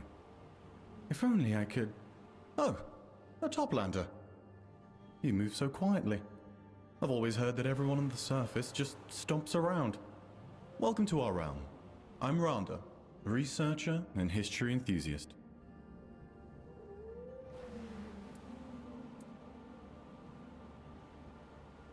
Nasty, disgusting creatures that are damaging the magnificent carcass and endangering our entire realm. They arrive in packs and carve out its fragments. Why? I have no idea. It's certainly not edible. It's made of the same substance that covers the Lord of the Seas. Consuming it would not only be dangerous, it is strictly forbidden.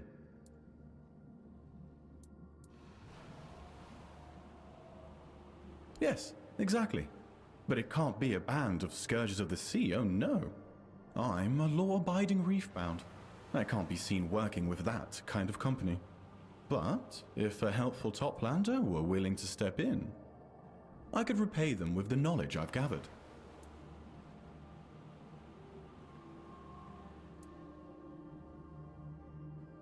Great. Oh, I'm so glad.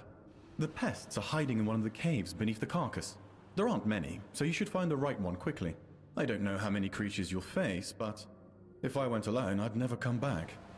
And if you recover the fragments of the carcass, I'd be very grateful.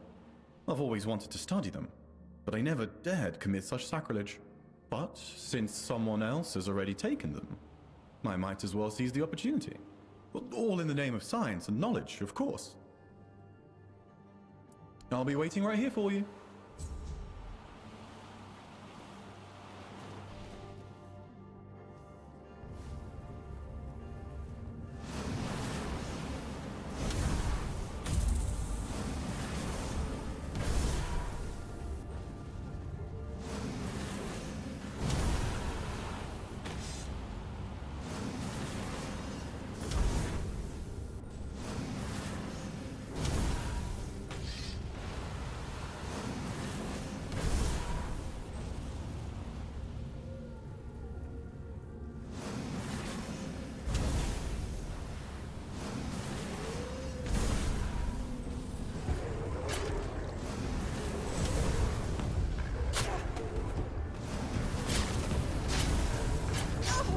Oh, for fuck's sakes. Okay, so I accidentally hit that guy, and now he's angry at me. That's not good.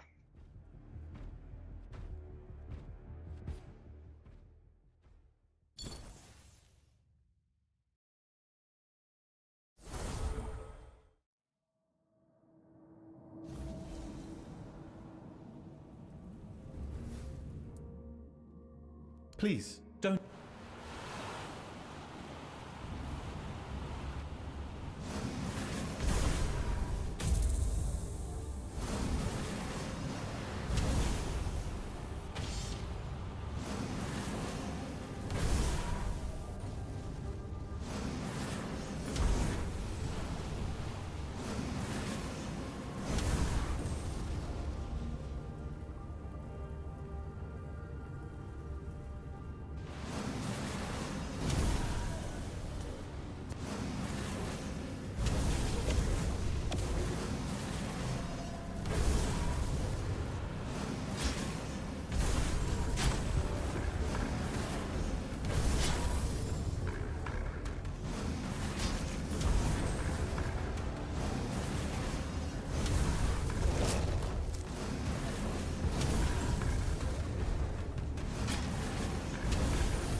this is a boss over here. We could fight the boss, but let's leave it for a little bit later.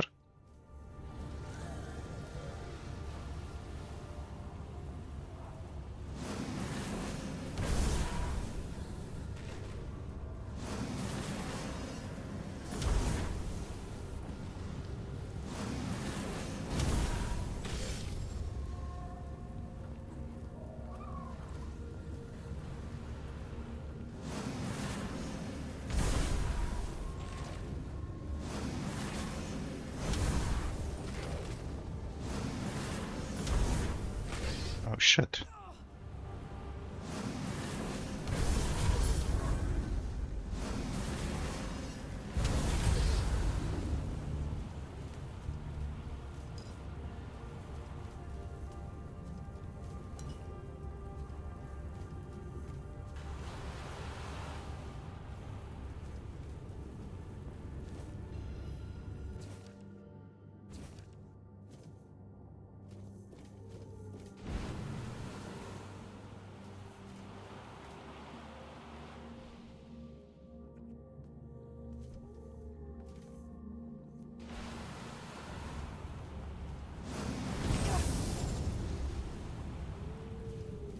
Okay, apparently those explode.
What the fuck?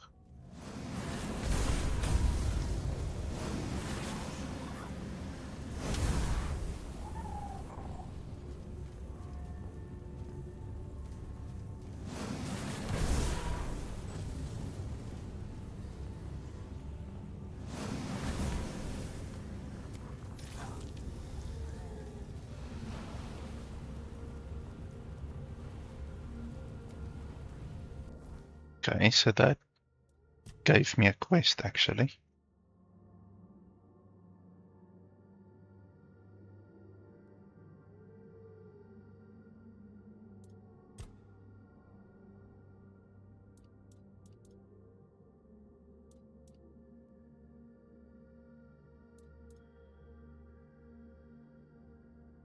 What was the name of the quest?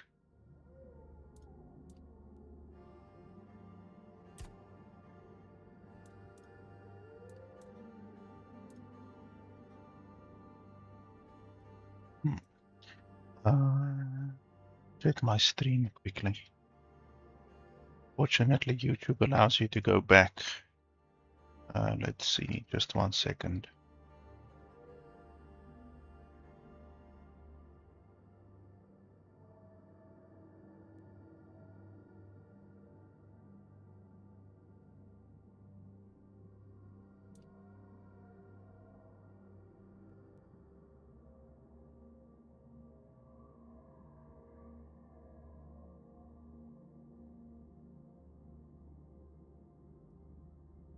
Dream a little dream.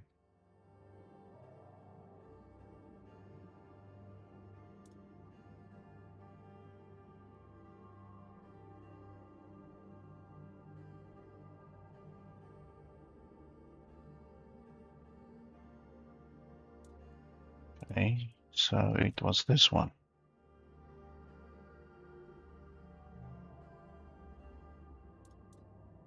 So why did this quest get progressed?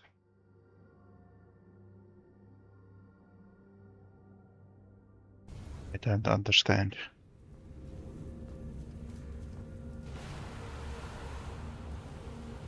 For some reason, the Dream a Little Dream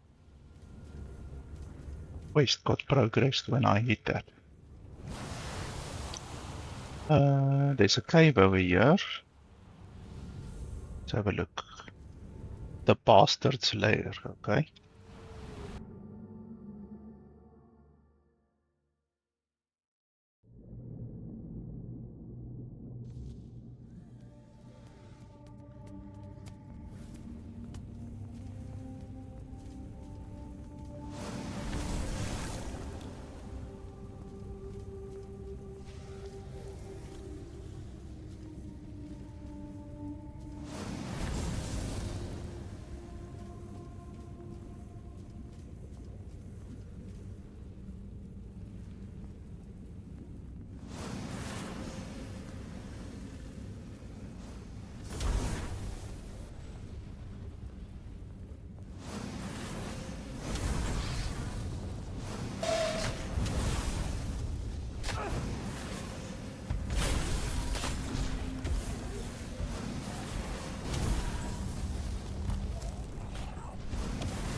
Okay, so this is the start again, but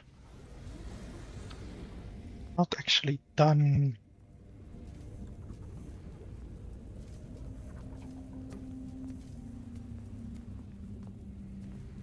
I feel as if I maybe missed something.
Oh, you startled me.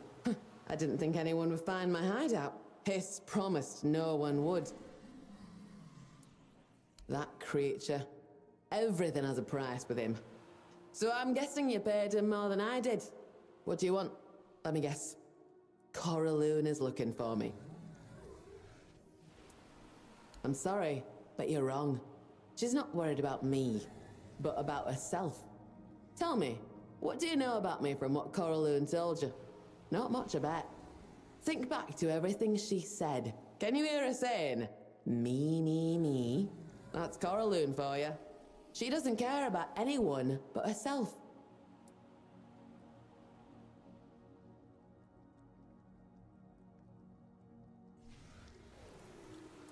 I'd say I'm being too kind. That leech thinks she's the most important creature in the ocean, and I'm supposed to wait on her hand and fin. And since you're asking those kinds of questions, it means she's already wrapped you around her finger. Unless I'm mistaken, we can end this conversation right here. I'll stay here, and I'm not changing my mind. Because I want to finally be free, to have my own life, to start my own family. No more and no less. You have no idea what it's like to spend your life with someone who always plays the victim. It's not that she can't do anything. She just doesn't want to. She throws up her hands and insists I do everything better. For a long time, I kept falling for her games. But when I tried to teach her something, to show her how she could have a better life, hunt on her own, gather seaweed, she'd get offended and punish me with silence.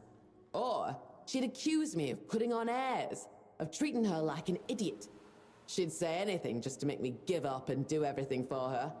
I couldn't keep living like that. And I won't keep living like that.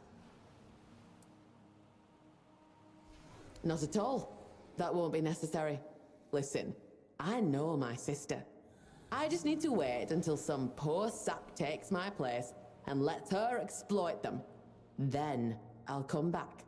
I'm sure Coraloon will be terribly offended, but at least I'll have some peace and quiet. Perhaps it's not the gentlest way, but it's the only one. I've tried everything else. Disappearing for a while is the only reasonable option. Hiss promised to tell me when that happens.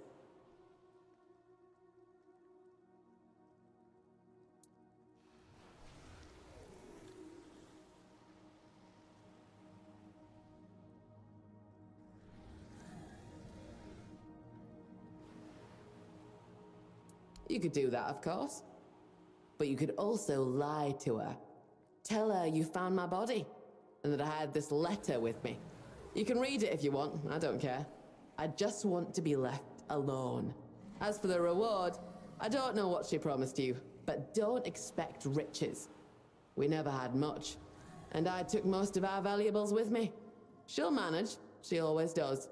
She'll beg for what she needs to survive. I can share the rest of what I have with you. You just need to make Coraloon stop searching for me.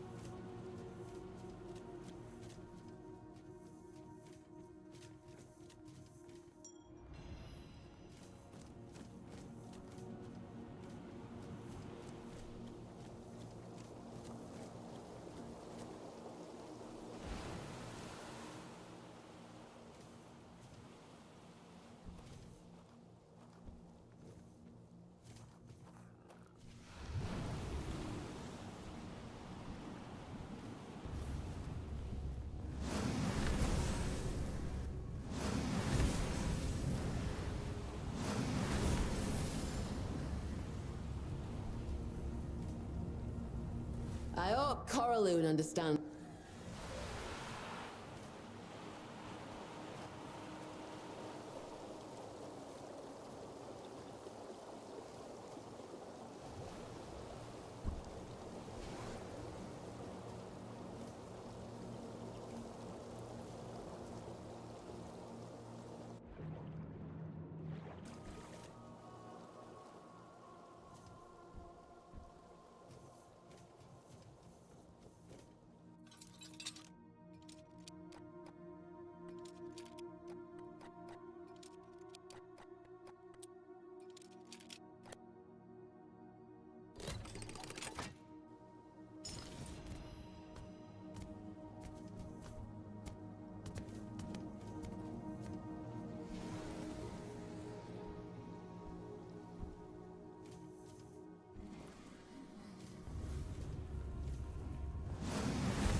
Okay, do you guys think it's maybe time to fight a boss?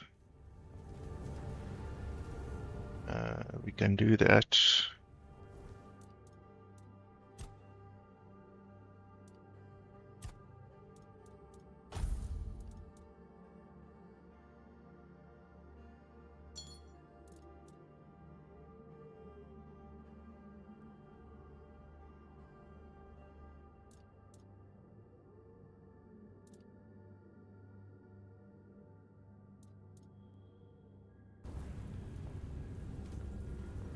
Okay, let's just save.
Okay, that one really was not anywhere close as difficult as the previous boss was that I fought in my previous live stream. That's not very difficult at all.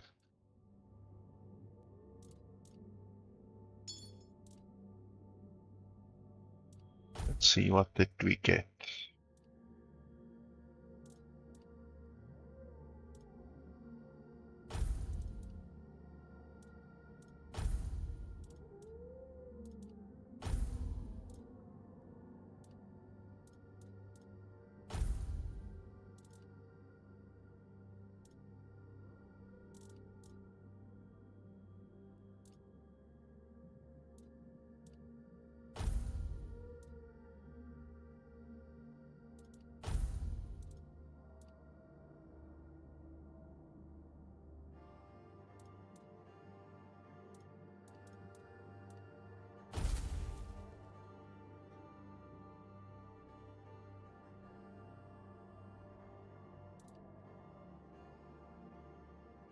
We have a new summon. Interesting. I really like these zombies that we are using right now. The zombies are actually quite powerful. They're a lot more powerful than what the summon keeper was. Oh, this is also another new spell. Crashing wave. And try those zombie the fin dudes. Let's give it a go quickly.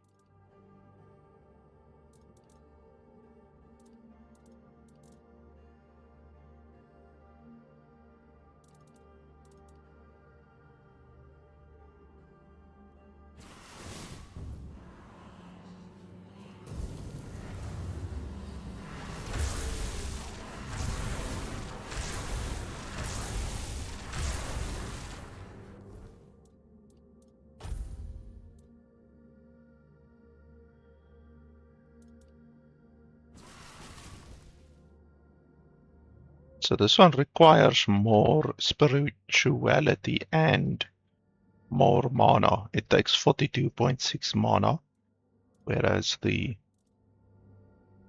zombies only take 32 mana. So it takes about 25% more mana, and it requires more spirituality. So these should be more powerful.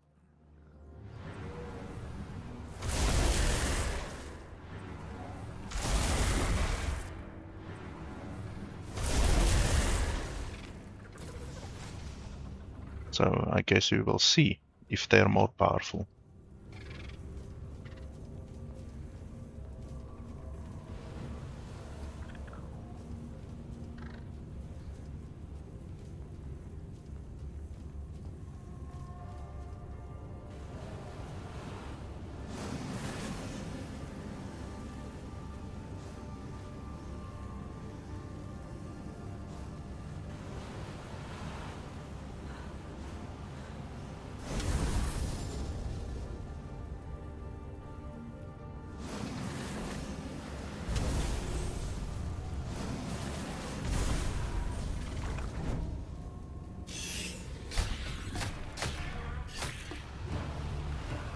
So they also use ranged attacks.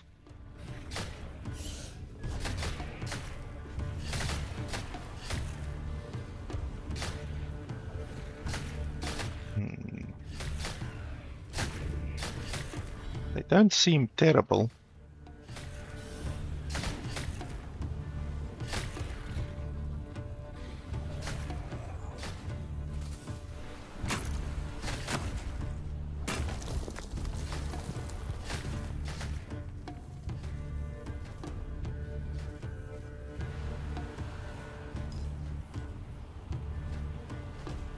By the way, the game has very, very good music. If you do a search on my channel for Avalon, Fall of Avalon, then you will find most of the music in the game on my channel.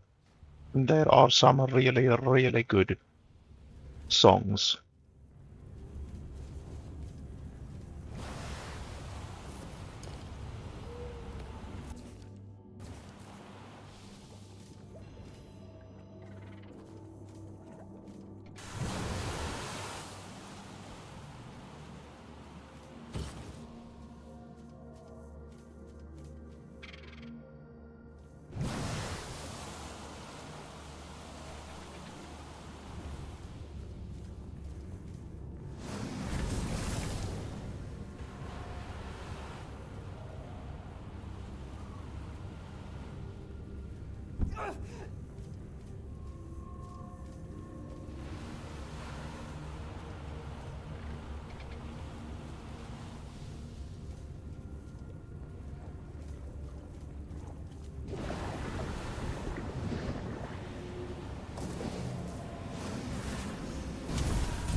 Yeah, I like it if they are bunched up like that, because then I can hit 4 enemies at once.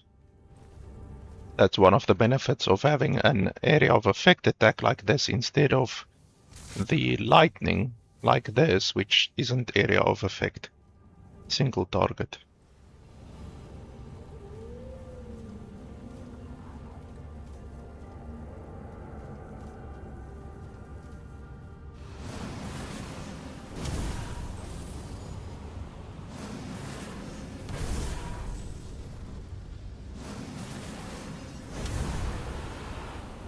My zombies are stuck down there, so now, or not my zombies, my fish ladies, my fish girls are not up here now.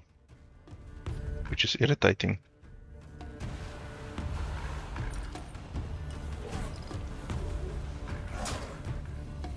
If I run around, they will be summoned.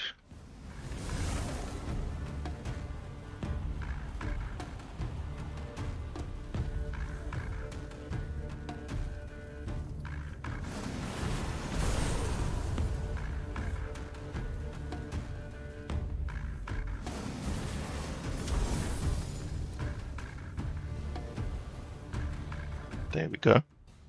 There's one.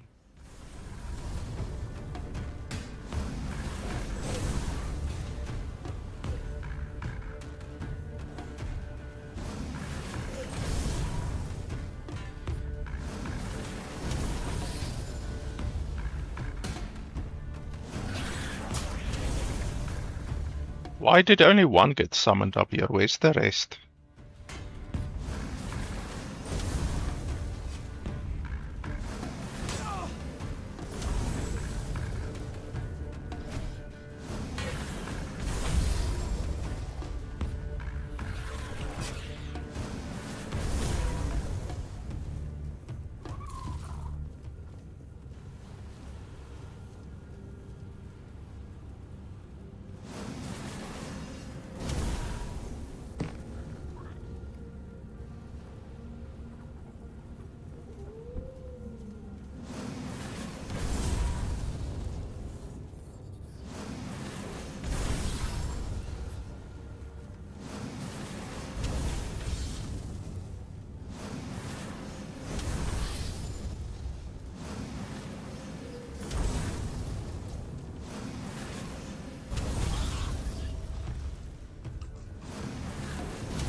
Okay, finally you guys are summoned up here. The developers need to lower the range for the rubber banding. They should rubber band earlier.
Toplander, please, hear us out before you kill us. Or you could just not kill us. I heard that Toplanders are wise creatures. Wiser than reefbounds. Quiet, Mudscale. What if this one is short-tempered and doesn't like nobodies like us trying to talk to it?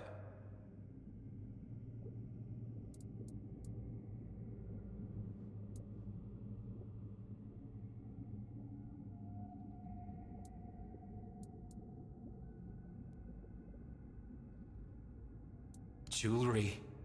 We know reefbounds love jewelry, and they're always looking for something new. We hope this will convince the people of Tumbo to let us into the village. Or at least allow us to live nearby. We also seek knowledge. But first, we need reefbounds to notice us, respect us, and that won't be easy.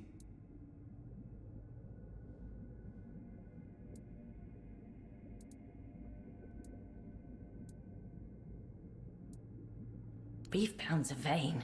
They like their trinkets. The less practical, the better. But they believe the carcass carries the power of the Great Serpent. So if we show them jewelry made from the carcass, we might gain their favor. Not all of them, but some. Some approach us with caution, others with pity. Kindness is rare. We don't speak with them very often.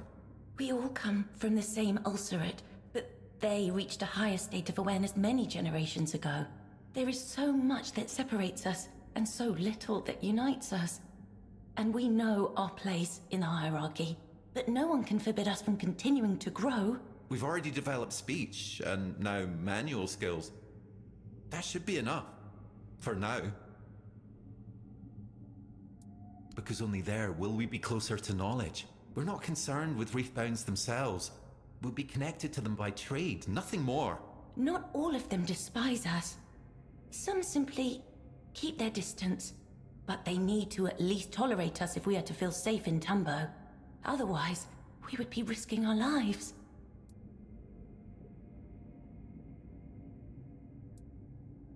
No, our brothers and sisters never developed the gift of speech, but they wanted us to. They supported us and made it possible for us to work in peace. I'm sorry they attacked you. And sorry they were weaker than you, but we'd like you to know they were only following their instincts. We understand that when they attacked, you had to defend yourself. We'll mourn them with dignity.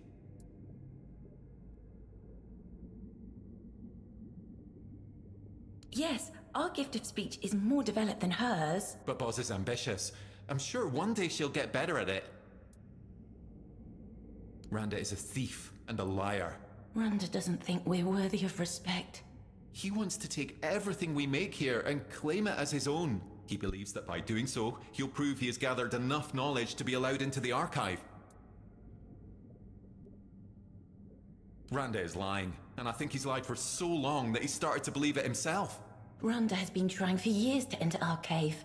Once, we dropped one of our trinkets by the carcass. We think he took it to Tumbo and told everyone he made it. But when everyone started admiring our ring, when they wanted more... He found our cave and tried to trade with us. But we didn't want to trade with just one reefbound. We wanted to trade with them all. And we won't let him claim our work as his.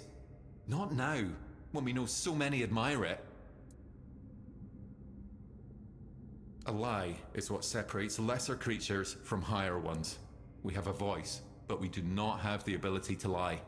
For us, the blackness of the depths is black, and the seaweed is green. Randa says he is blinded by the brightness of the depths, and that he hates the blue of the seaweed. Those are his words, not ours. We could never speak like that. We only know this because we heard him speaking that way to the scourges of the seas, just to prove to them how foolish they are.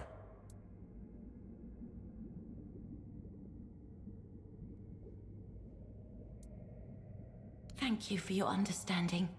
Please, accept this small gift as a token of our gratitude. If you can convince Randa to stop lying, come back, and we'll reward you further. After all, you're the one who brings change. So perhaps Randa can change as well. We trust our efforts will be appreciated in Tumbo.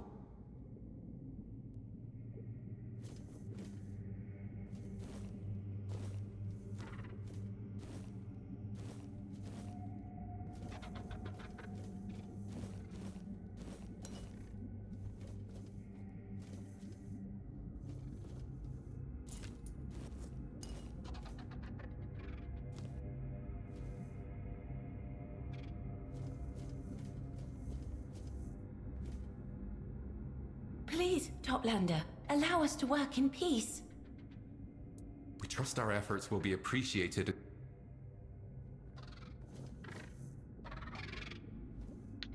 Okay, so I'm just gonna take a break, maybe 5 minutes or so, and then I will be back. Then we will continue. So I'll be back in about 5 minutes.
Okay, I am back now. Just give me a second so I can get situated.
Anwen? Who the hell is Anwen?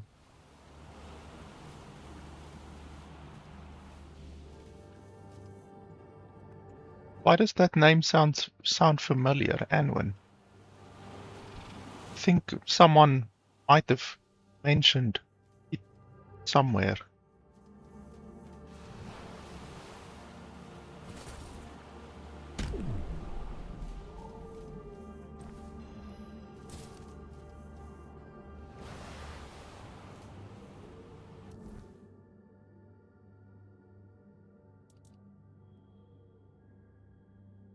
Killing an enemy shoots out 6 auto-targeting projectiles from your hands, dealing up to 300% of your weapon damage. Wow, that's not bad. But I don't really use a strong weapon, I just have my shitty dagger. But this is really powerful. Imagine you have like a very powerful two-handed weapon or something like that. That might be very good. Oh, 1 health regen in combat, that's very nice. Can definitely use that during boss fights.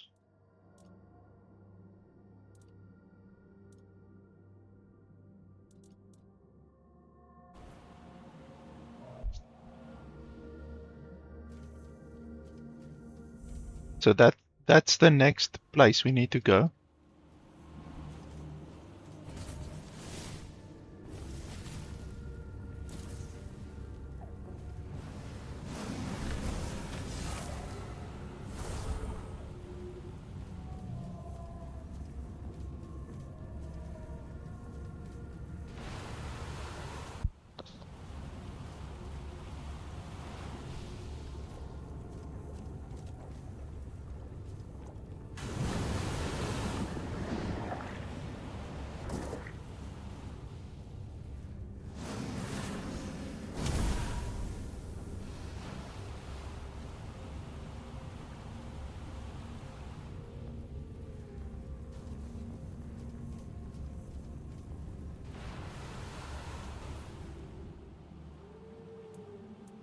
The remains of the carcass of the great serpent, of course.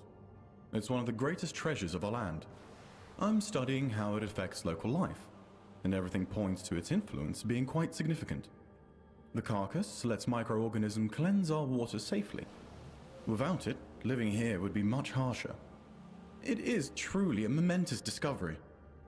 If only I could find someone to help me deal with a few pests. Yeah, those few pests are the ones we just spoke to. You don't know what you're saying. You'd trust those creatures over me, even if they were right. So what? What does it matter if I bent the truth? We still don't know what will happen if the carcass is taken apart. That doesn't make me wrong. My theory is still perfectly sound. Yes, I'll take their wares and sell them, but I won't touch the carcass again because I consider that sacrilege. But this can still be resolved. I forgive your weakness. You can go back there and get rid of that rabble. You! How dare you? We had a deal, a fair deal. Fine then. If that's how it's going to be, I'll just have to take them from your cold, sticky hands. Or not.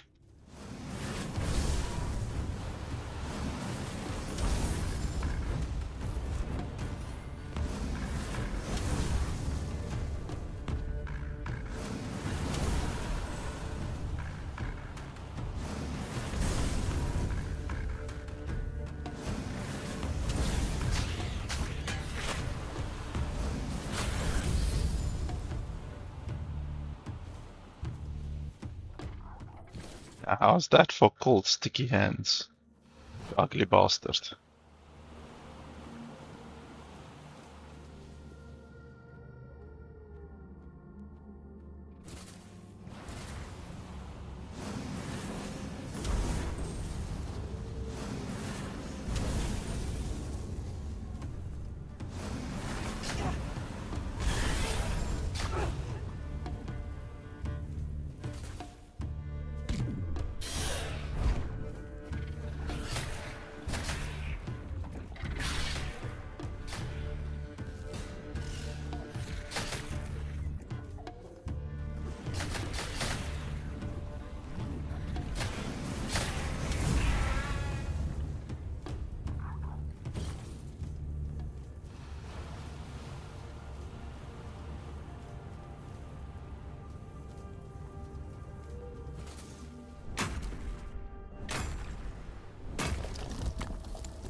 Those other two said that I must go back to them if I convinced that guy to not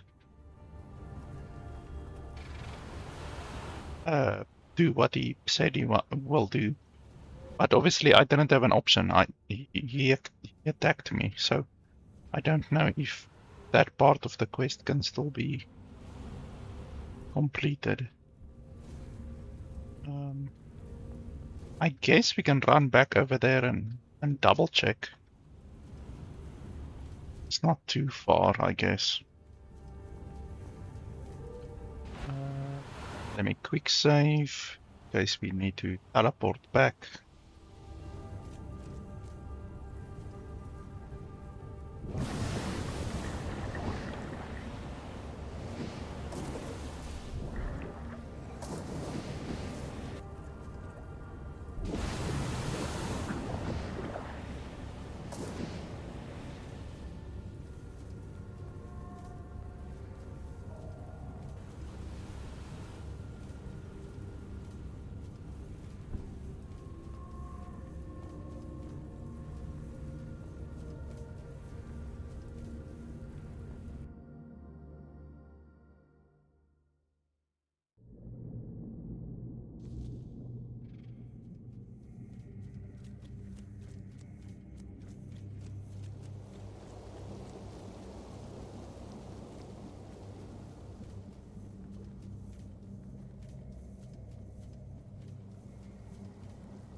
We're truly sorry to hear that.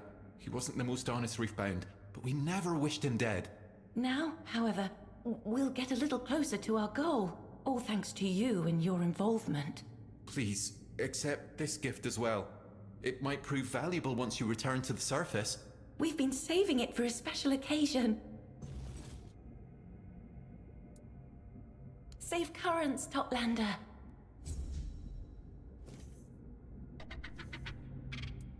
Safe currents, Toplander. Sure, sure.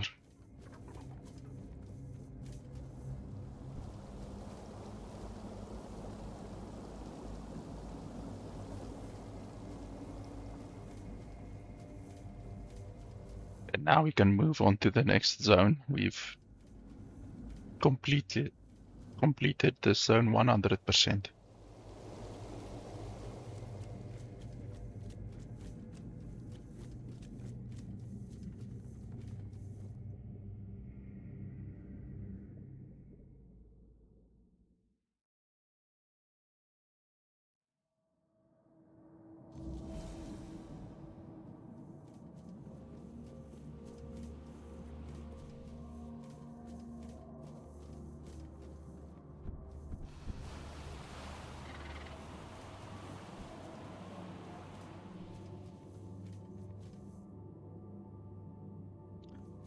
That other one over there. Ah, okay, so need to go speak to her.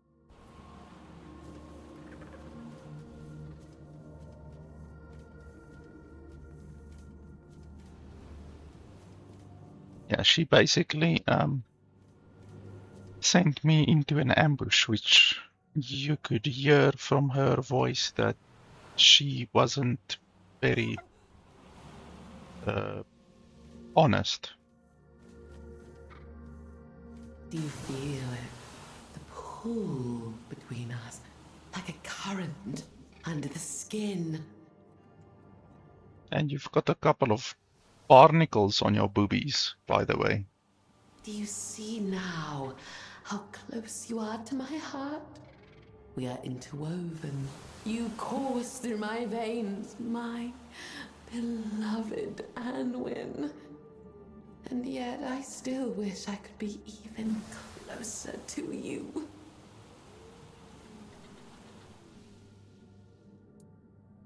Oh, Anwin is the corpse that we found.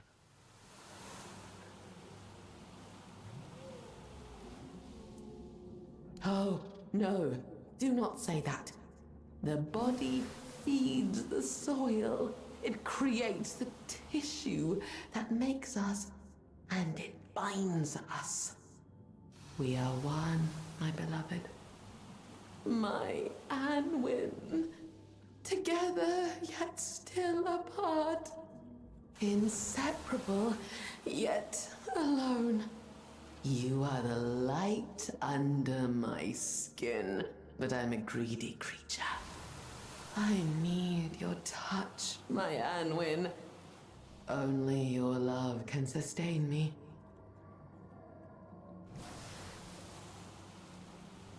So you have two choices: rebuker or stroker ego.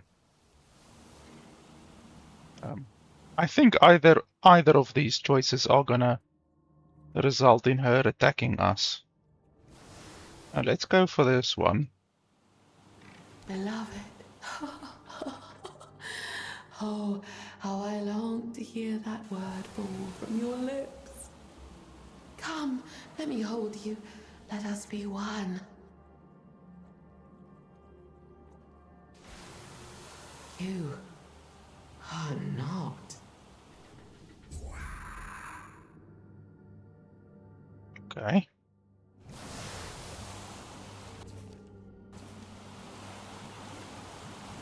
So apparently I shagged her to death. Maybe?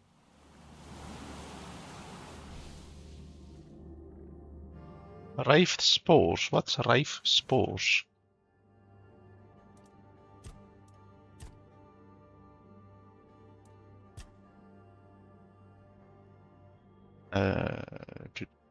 Some desires are better left unsated. Okay, wraith spores. So, how do we get rid of the wraith spores? Will it go away automatically or what? Hopefully.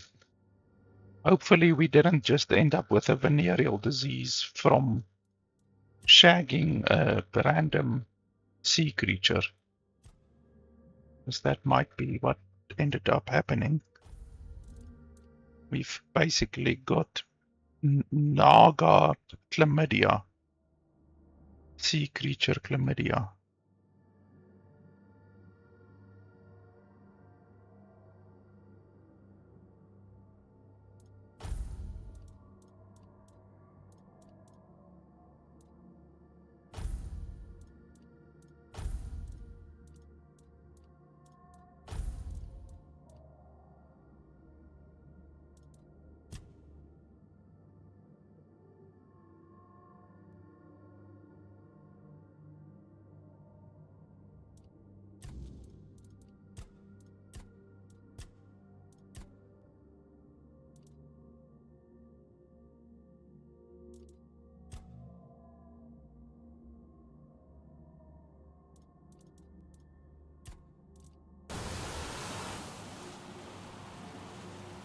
So yeah, let's see if the wraith spores go away eventually. Hopefully they do. Okay, but now we are 100% done with this place, I think.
Child of the surface, the song of the Lord of the Depths foretold your coming.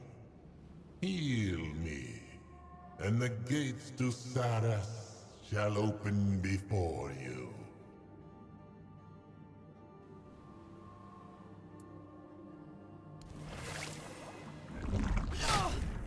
Holy shit. What the hell? What the hell hit me?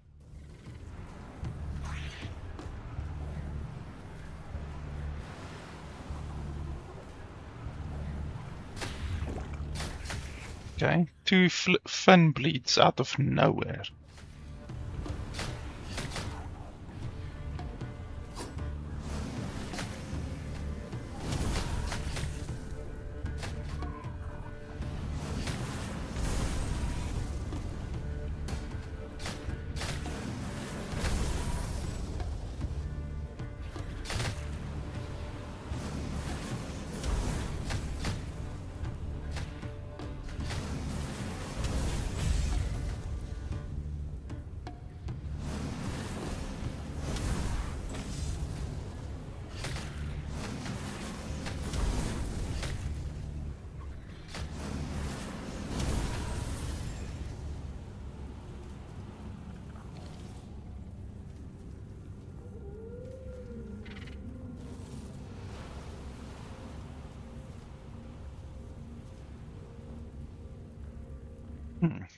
I really wonder if these rave spores are gonna go away. Unfortunately, there's no timer on it, so I don't know if it is gonna go away. Let me quickly check the forum, even though there won't really be any information, because I'm one of the first people to play the game, so there won't be any information on the forum, I think. But let me just double check it anyway. Just 1 second. I'm just checking the Steam forum quickly.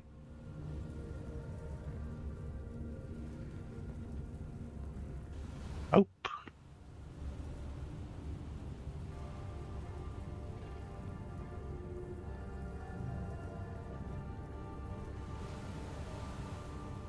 Nope. Literally 0 results on rave spores. So I really don't know if it's gonna go away. I don't think there's a way to remove something like that. Is there? Let's quickly.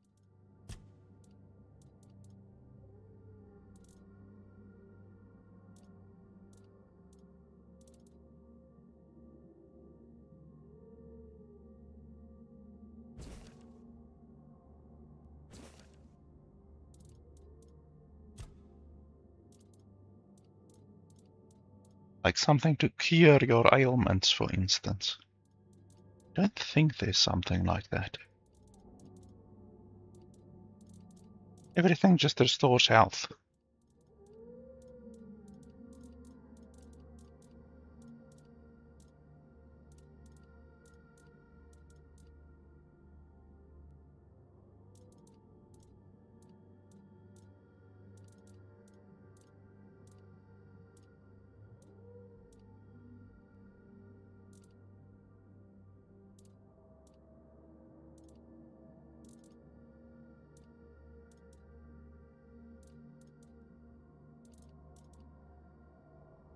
I don't think there's anything that removes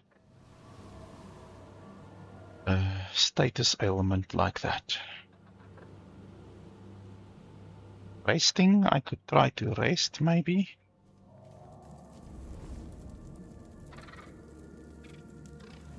Rest.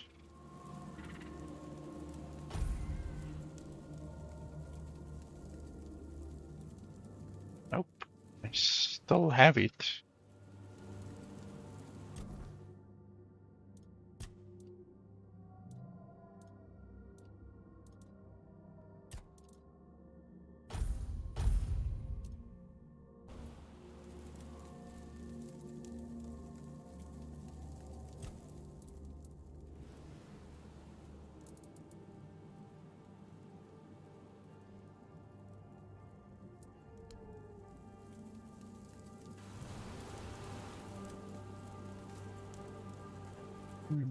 Let's rest for a longer time.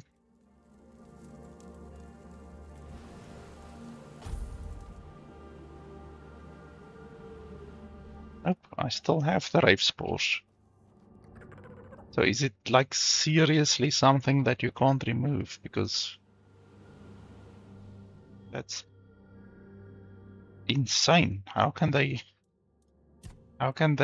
give you something that you can't remove and it literally reduces your stamina regeneration and mana regeneration by 50%? That's fucking insane. This fucking mermaid chlamydia is a bastard.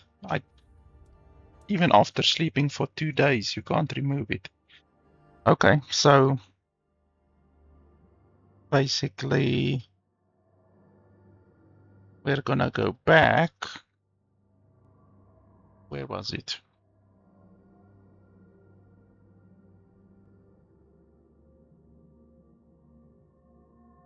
Here.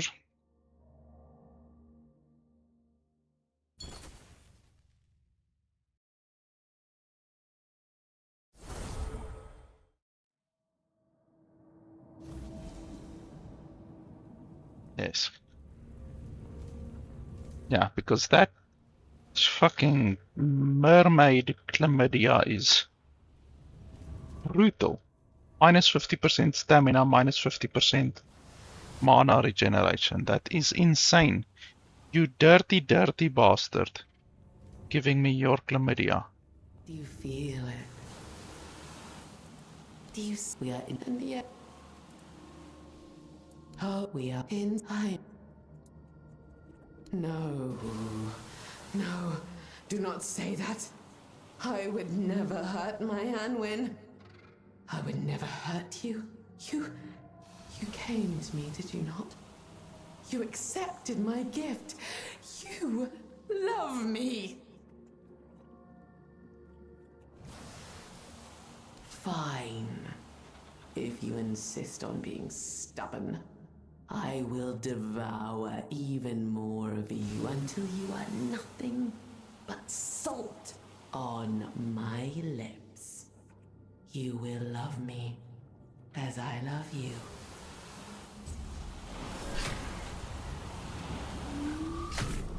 I think what happened is Anwin also got the mermaid chlamydia, and then it killed Anwin probably. Although Anwin is not human, Anwin is a mermaid.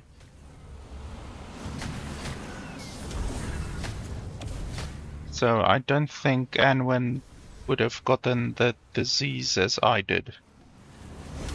Obviously my weak female constitution, with human constitution, can't withstand the mermaid chlamydia. So that's why I suffered negative effects.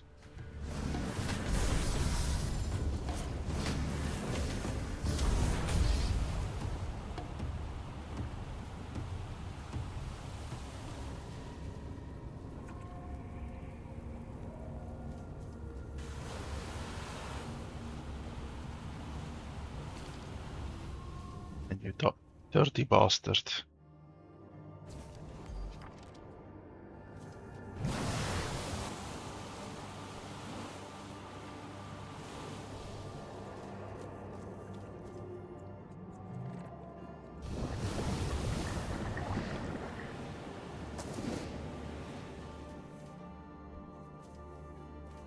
Okay, so at least now I don't have the mermaid chlamydia.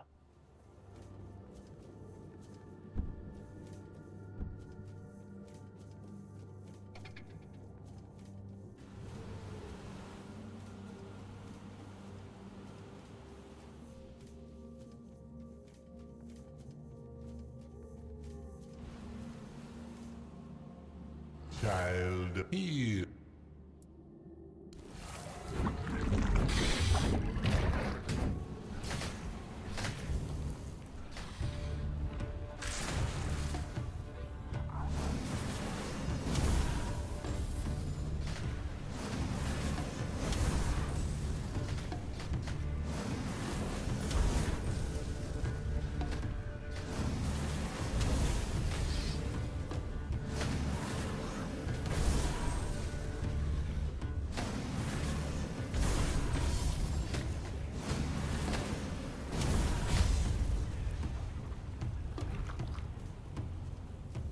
Now the body falls down there. Bloody hell.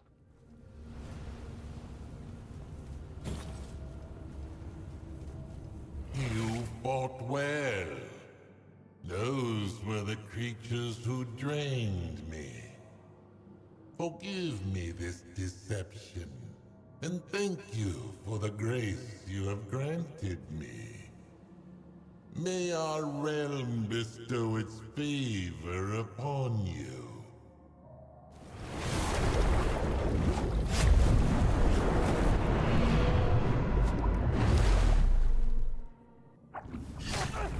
Sneaky.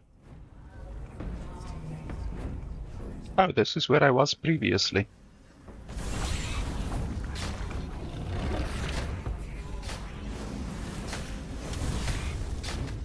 Ouch.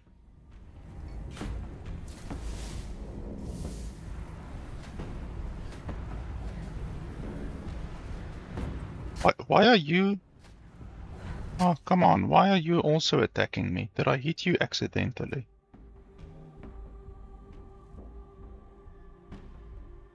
I think I hit him accidentally.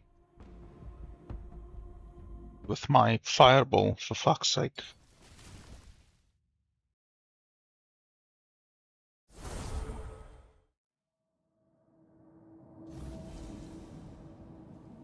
Ugh, that's irritating.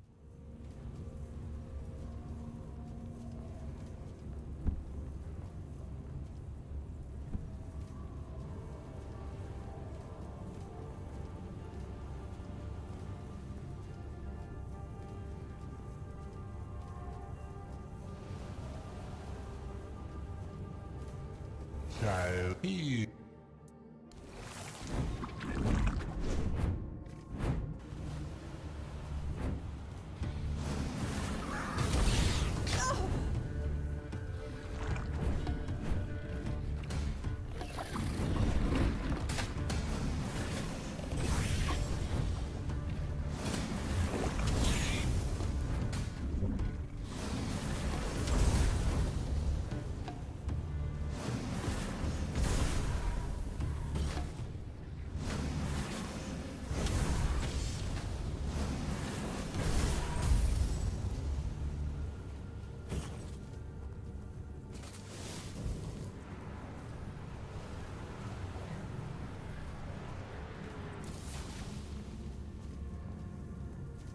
You. Oh.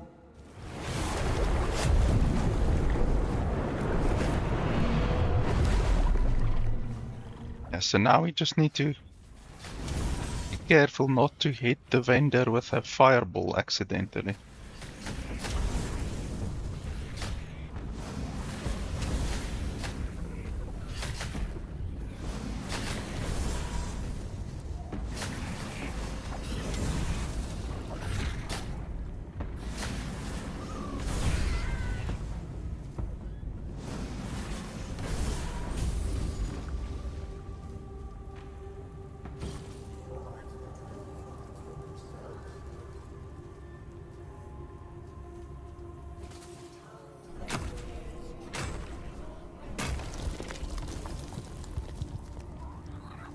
That everything in this area spawn now.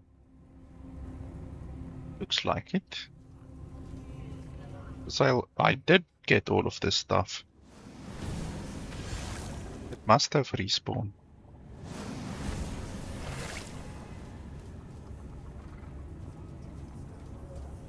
You obviously have nothing new to say to me. Welcome. We'll see if it holds any... Wonderful. Make yourself...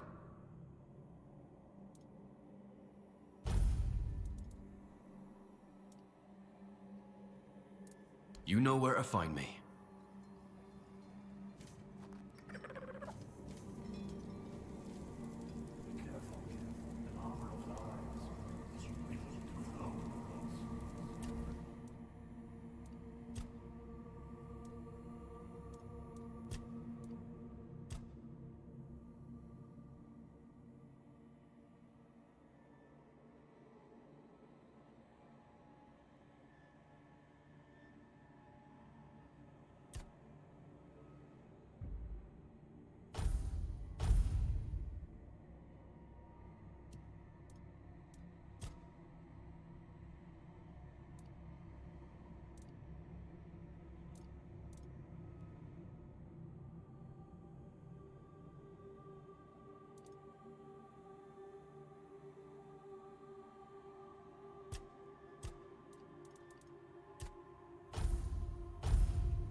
Okay, so we haven't been in that direction yet.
Oh, we were here, but we weren't over there, so we need to go there to the left.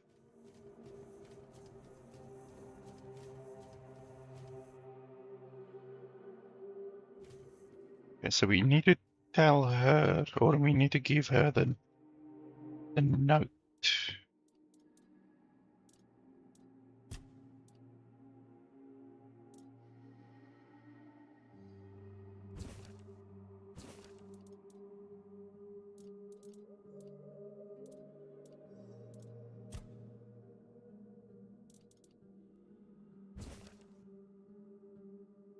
If you're reading this, it means I'm dead, and I'm dead because I tried to get as far away from you as possible, and it looks like I finally did. You are the most selfish, self-centered, and spiteful person I have ever met. Ad Persodontis be my witness. I wish I had hatched from a different egg, even with shell named, as long as it meant I didn't have to be your sister. There are no words to express how much I despise you. You are the reason I left and the reason I lost my life. You never wanted to listen to me while I was alive, so perhaps you'll hear me now that I'm gone. Get it together, girl. No one is going to serve you the world on a silver platter, but you can still claim it for yourself because we are the same. Damn it. At least I tried to stand on my own. Yeah, well, that in those uncertain terms, hopefully, will give her the message loud and clear. If Hiss is behind my sister's disappearance, he'll regret it.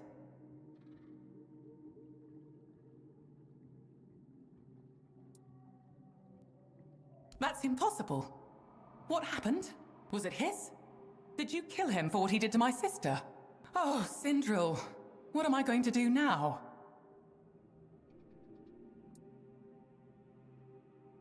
Give it to me. I can't believe this. My Sindril.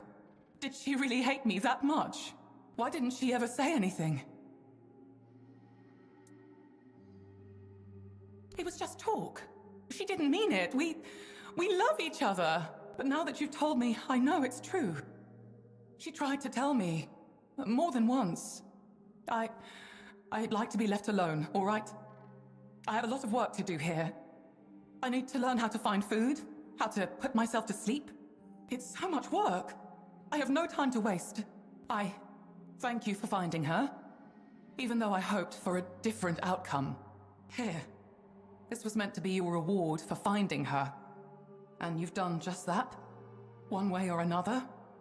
Oh, Sindril, I'm sorry for everything.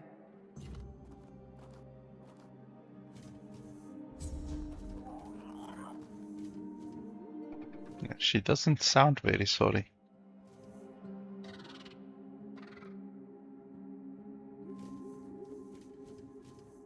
This one asks the Toplander to speak directly. This one...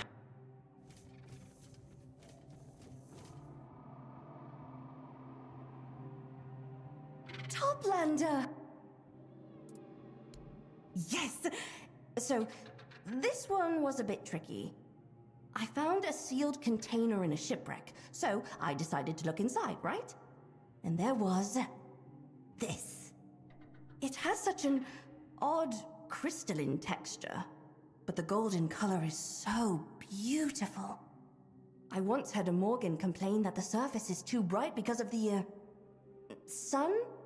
So, I deduced that this must be the light of the sun itself, spun into crystals. Am I right? You eat it? And how is it made?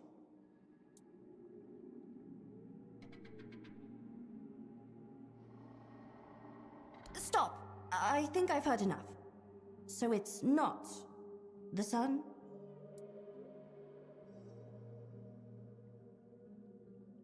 I see. So I wasn't too far off, was I? Thank you for this knowledge. I think I need some time to think about it. I think you'll like these.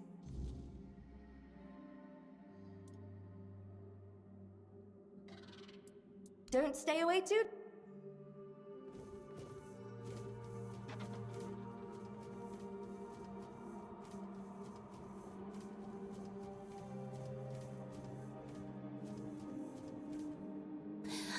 Will you grow scales, do you think? If you stay long enough? Oh, tell me! Tell me! I keep the... off your sweat.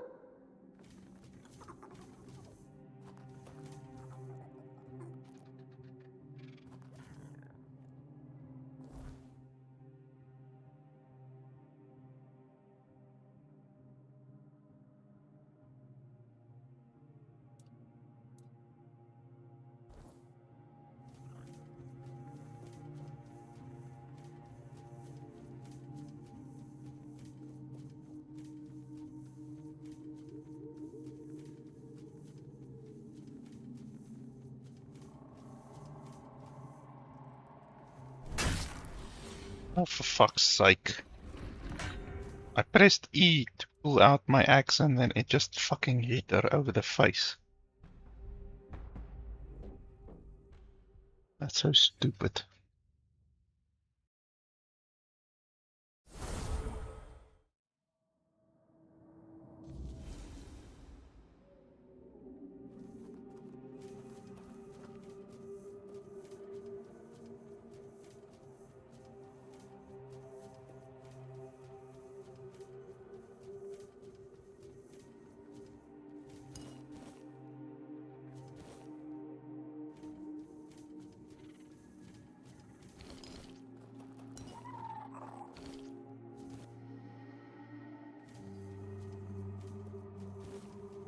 How can I spoil you?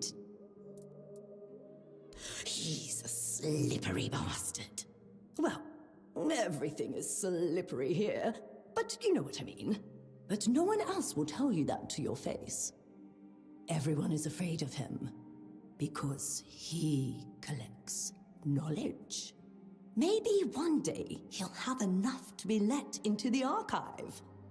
And when that day comes, the whole village will breathe easier. Once you get into the archive, you never want to leave. So I wish him luck.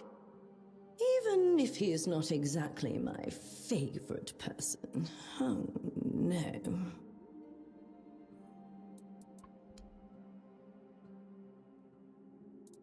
If you get hungry...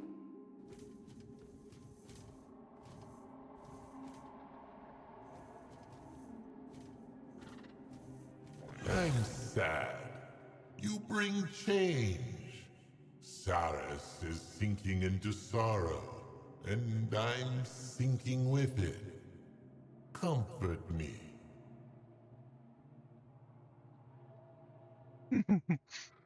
Hug the portal.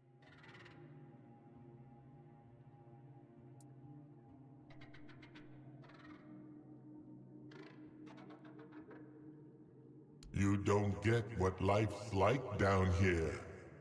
A pearl's got a better life than mine, precisely because it doesn't think. I just endure, stuck watching, unable to act. But hey, what I see can be interesting sometimes. Let's say that's good news then. Thank you, Toplander. My gates are open to you.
Greetings, Toplander.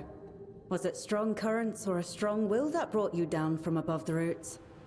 I'm Waste, formerly Sarras's most efficient treasure hunter, now a merchant of its spoils. But let's just say I had a nasty accident that made me realize it's a path to nowhere. I didn't survive the ulcerate just to die a stupid death the moment I got outside. I used to dream of glory. But there's a point where you have to accept that dreams should remain just that. Dreams. Otherwise, one day, you'll never wake up again. It's the only one I've got. I hatched weak. The carers at the ulcerate didn't see much promise in me. Waste of a good egg, they'd say. Or I'd hear 'em muttering, such a waste. It stuck, even though I kept surviving, much to their disappointment. I was even allowed out of the ulcerate, and they patted themselves on the back as if I'd done it thanks to them, not in spite of them.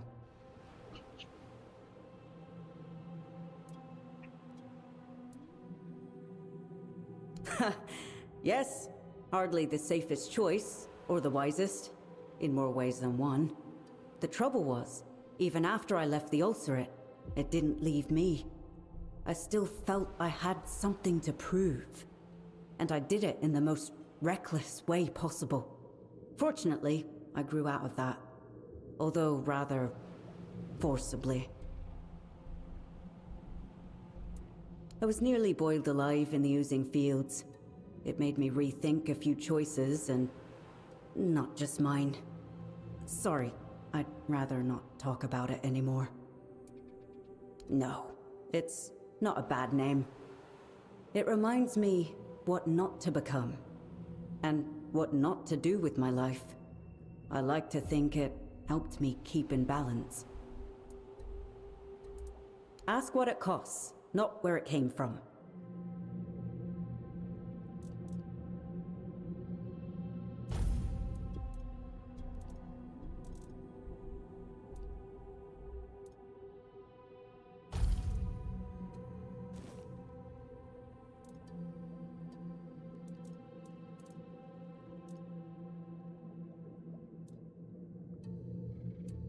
Take care out there.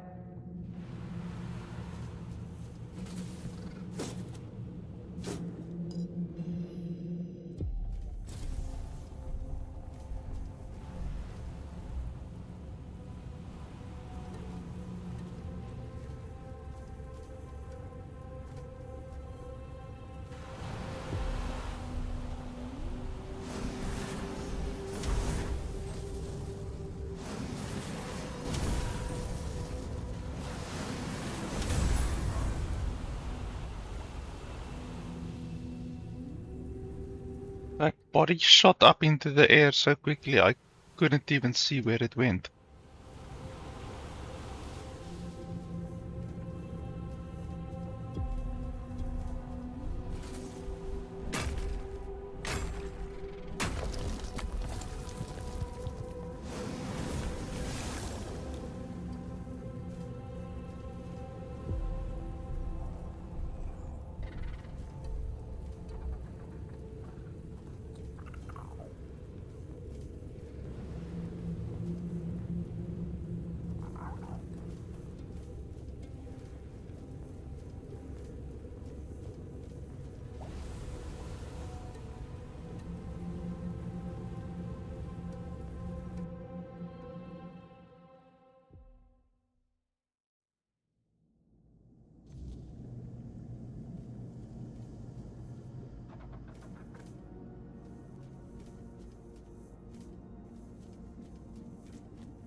Is that you? I've been waiting for you. I'm hungry, my friend. I listened for your steps. I missed your company. So, I wasn't a good friend after all. He sends strangers to feed me, revealing my hiding place. Why, Hiss? How much more knowledge do you need before you value me again? Or have you come to kill me? To poison me so I won't bother him anymore?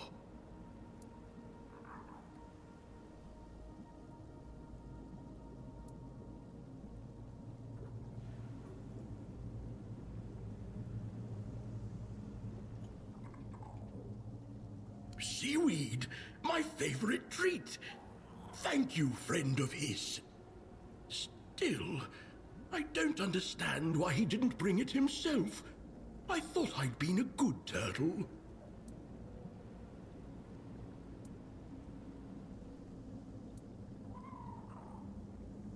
Because only his opinion matters. He gave me life, so he could take it away if he wished. I wouldn't blame him. It's thanks to him that I've survived this long in peace.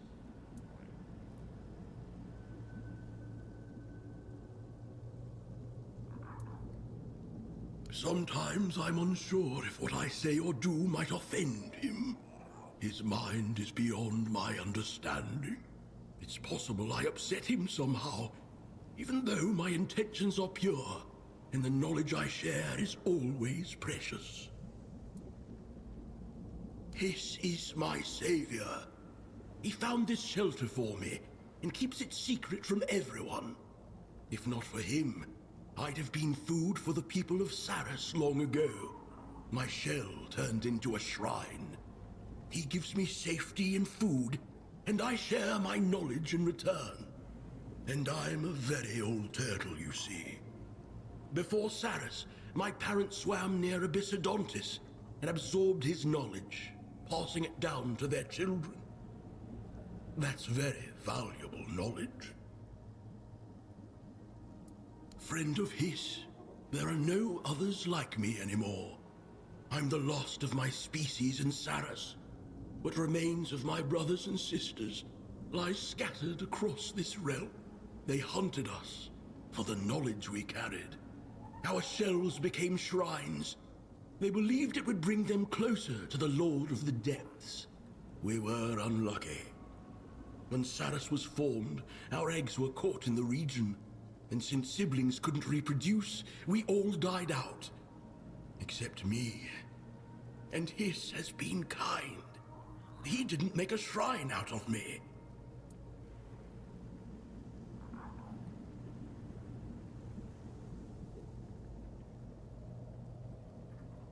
He gave me shelter and food. What more could an exile like me wish for? If I leave, I'll die. They'll hunt me down the moment I step outside.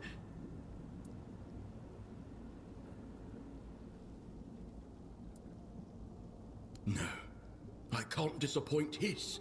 I don't want to make him angry. Sometimes when he's upset, he stops being kind. No amount of knowledge can calm him then. Sometimes he's gone for a long time, and I starve. No, I'm not leaving. That would mean certain death.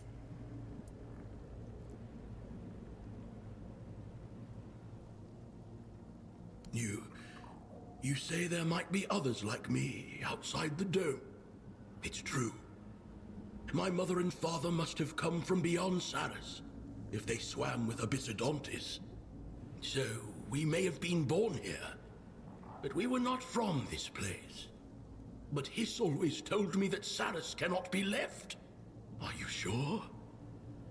That I could leave this place and swim freely through the vastness of the deep?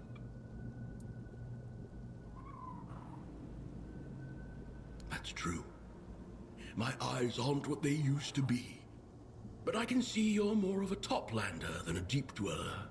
If you found your way in, perhaps you'll find your way out. So maybe I could too. If I had the courage. Thank you for your words. I'll think about them. And thank you for the seaweed. If I decide to go, I'll need the strength. Take this. I found it while cleaning. A reward for sharing your knowledge and helping me see things more clearly.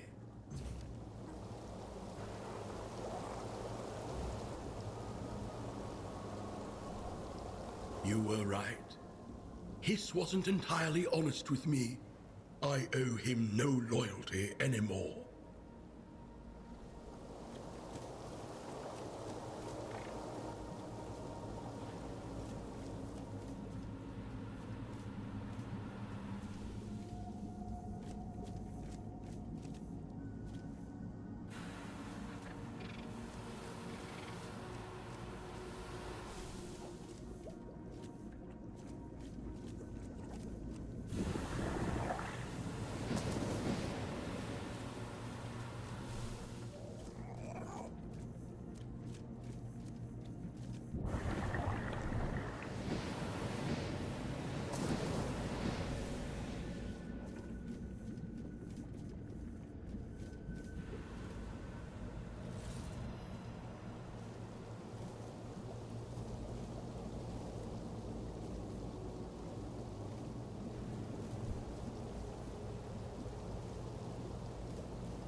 Here's another boss that we can fight.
For some reason, these guys aren't my dudes anymore. Because my mana is now no longer locked. So that's weird.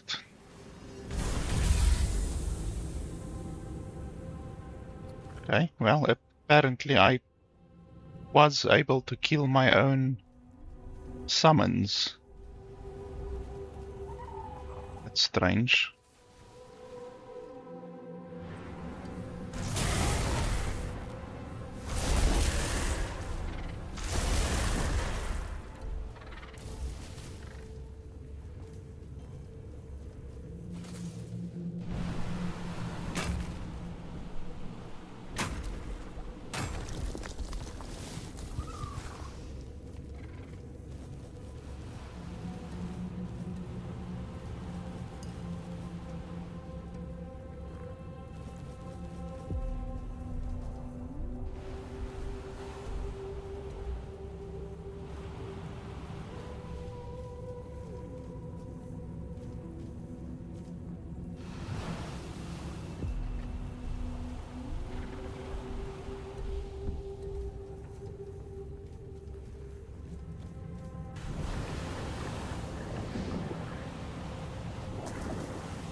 for the dead man's chest and a bottle of rum. You know what you must give me if you want to crawl past. Now that's a worthy drink. Crawl on through, and don't forget to drink one for my health.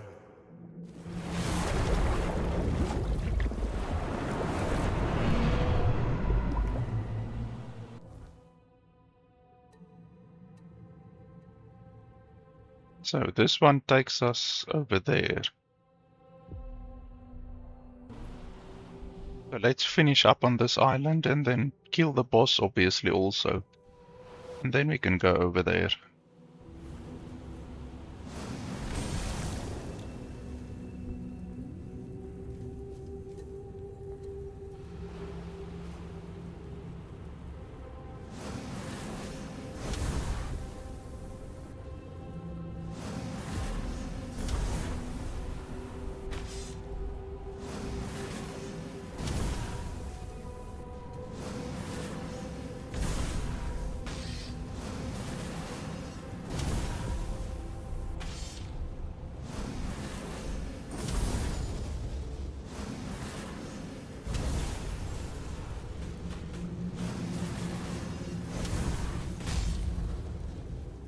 Okay, that corpse will never be seen again.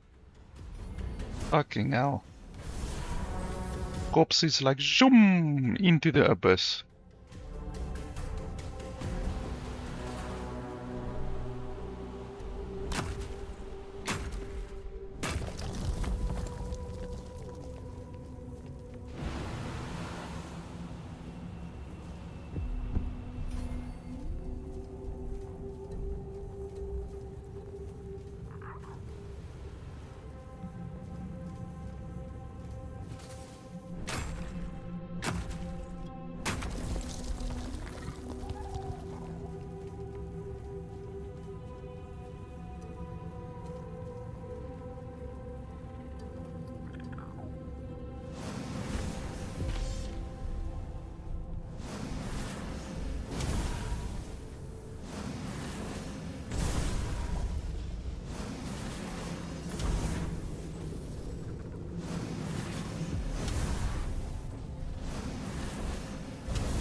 isn't it?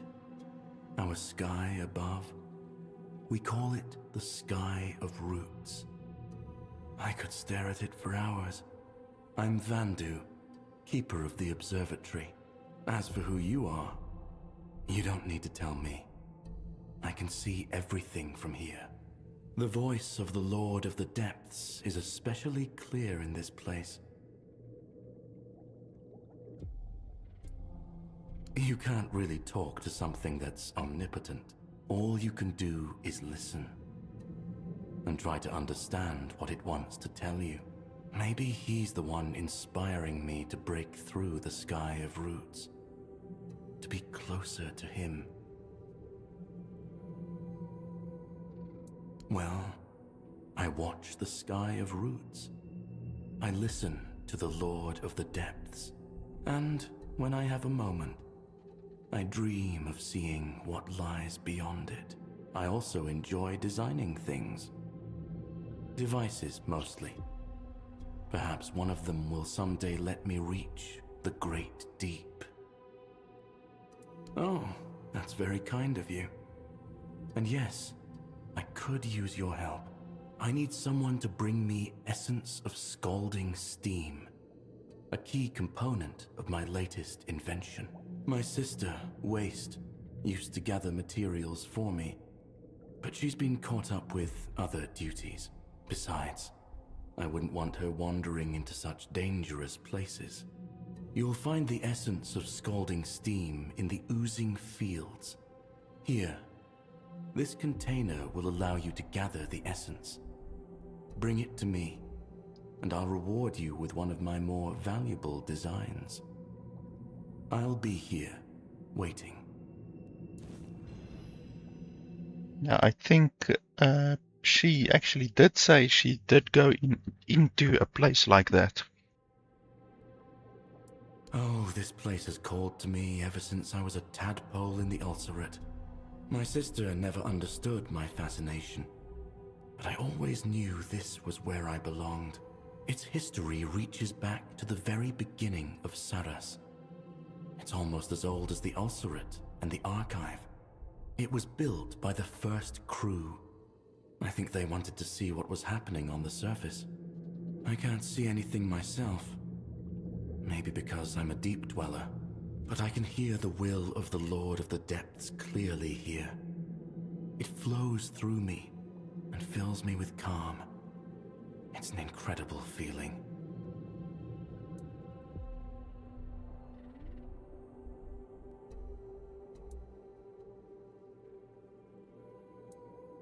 It's as unknowable as he is.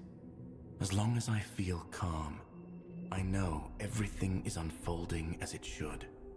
I feel that same calm now, speaking with you, and take it as a sign that what we do is right. When I feel unease, I know something's not meant to be. I can't explain it any other way. You'll just have to trust my intuition that our meeting is good and true. Well, I can't be certain, but isn't that what you surface folk call faith? I choose to believe that I hear the voice and feel the will of the Lord of the Depths moving through me. That choice alone is enough to make me happy. May Sarras treat you kindly, Toplander, more kindly than it has treated us.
I thought my eyes were deceiving me, but you really are a toplander.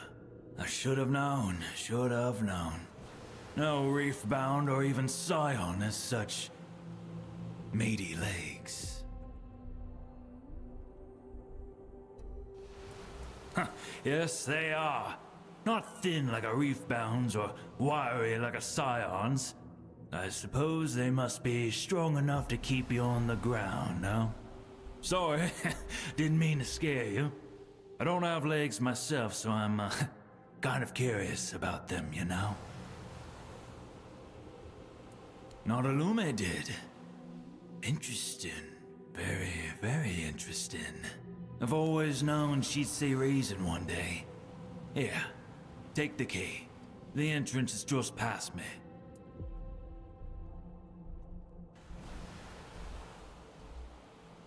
I mean, the ulcerate is in shambles. I'm telling you, the whole thing is on its last legs. We needed Notalume's help, but she was having none of it. If you ask me, it was all just excuses. She just wanted to do her own thing away from here.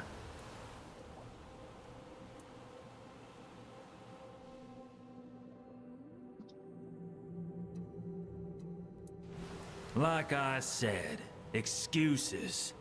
We all believe the same thing. Everything belongs to the sea, and everything goes back to it. We had some creative differences, but that's all. I think she just likes to be special. There used to be order to things, right? The strong preyed on the weak, and the weak learned how to survive. It worked. More or less. But now everyone wants to be the bigger fish. Everyone wants to eat, and no one wants to work for it. That's why we need every pair of hands we can get, to somehow quell this madness. From you? Nah. I don't give a crap about knowledge. So what could a toplander have that I'd need? Don't worry about it. It's enough that you're here. Notalume and I will settle it between ourselves. Sure. And good luck on your way in.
My, would you look at that, sisters? What a tasty little morsel, dropped all the way to the bottom without anyone's help. Aren't we lucky today? The luckiest. But what is it doing here, I wonder? Who cares? We shouldn't be looking a gift kelpie in the mouth, should we?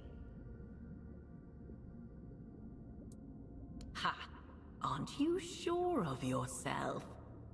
Shh! Let it be. I like them a little spicy.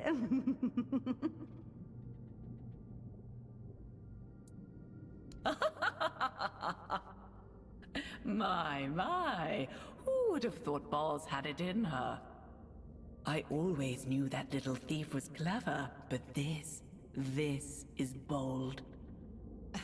Almost a shame she was born, well, a shrimp. She might have made a fine hunter. I'm afraid little Boz hasn't been entirely honest with you. Yes, she sent you for the pearl, but we're not the thieves here. She is. Boz used the pearl to steal the last song of our dying sister as she gave herself to the sea. She had no right. What's left of our sister belongs to us and to the waves.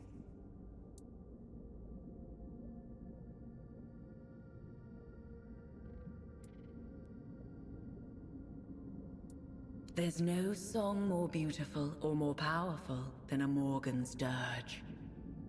We weep for ourselves, for no one else will mourn us. We sing to the sea as we sink into its final embrace. It can beguile a mortal, drive them to despair. Spells woven from it are always strong, always cruel. And yes, it can be stolen. Many have tried, out of greed or malice. I find it vile.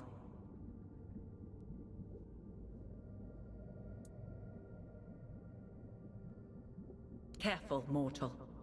This is our sister's dirge you're speaking of, not some cheap bauble. Or would you like me to reach down your throat and find your tongue, so I can have it as a keepsake? No surprise there, but what made her send you here for it, I wonder? She had to know we wouldn't simply hand it over. Either she truly believes in your skill, or she doesn't think much of you at all.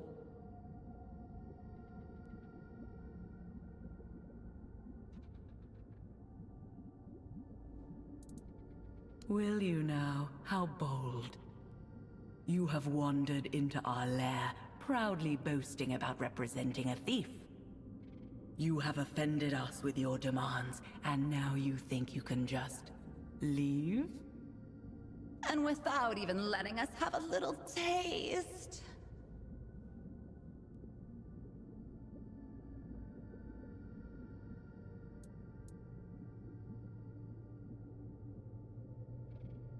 Indeed, we can. One of the scions of the depths has made himself at home in a cave within our domain. He's alone from what we know. Only comes out now and then, picking off our weakest and dragging them away. We would have dealt with him ourselves, but he's been strangely elusive, as if the darkness itself hides him from us. And even worse, he sealed the entrance with some powerful spell.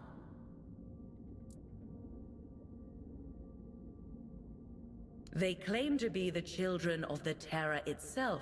Perhaps they are, I don't know. You'll rarely see them stoop to speak with, well, anyone.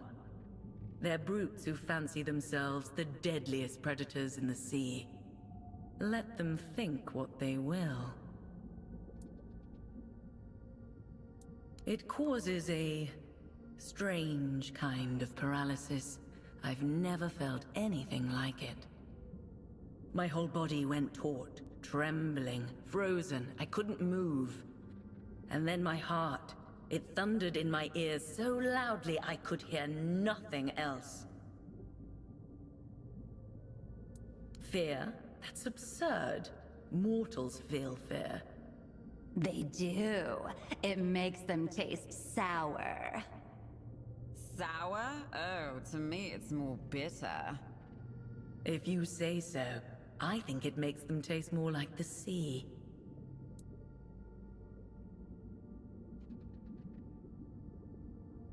Not only that, you'll be rewarded. Oh, don't look so wary. I'm not trying to trick you. The reward will be real. I promise you'll be satisfied.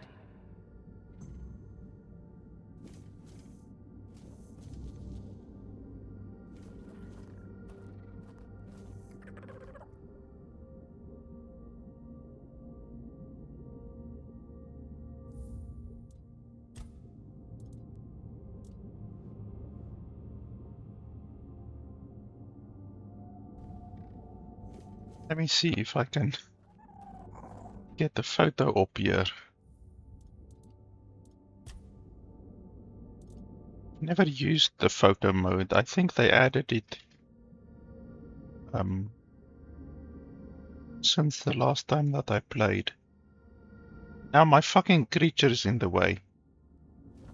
Move out of the way, you moron. Come over here. Come.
You stink of fear.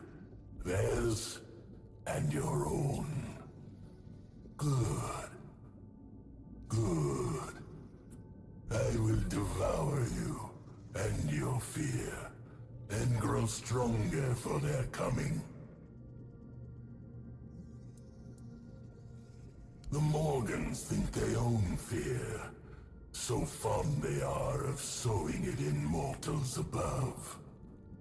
I only let them taste what they themselves have planted. They call themselves devourers, yet they too will soon be devoured. All will tremble, all will end when they walk this forsaken reality. The past, the present, the future. They shall rule where others now pretend to rule. Even the so-called terror of the sea will fall before them. And I shall serve as their herald and their hand. No, we cannot. I do not waste my breath on vermin. Be glad. To die now is mercy. The whispers to my name.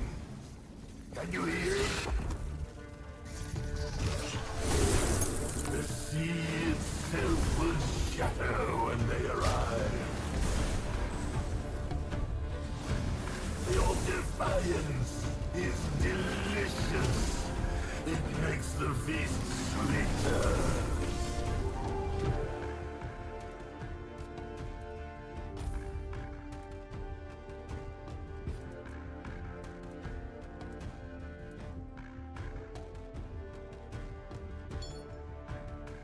The sea itself will shatter when they arrive.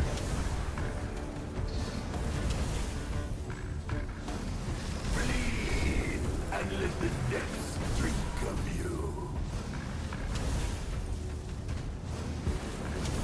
Your screams are but hymns to them. Your defiance is delicious. It makes the feast sweeter. I am the mouth of the abyss. Hear their hunger. Your defiance is delicious. It makes the feast sweeter. Your screams are but hymns to them. Your defiance is delicious. It makes the feast sweeter.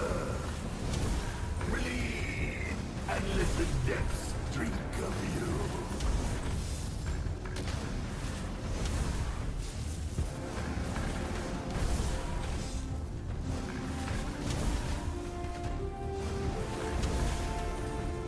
Your screams are but hymns to them.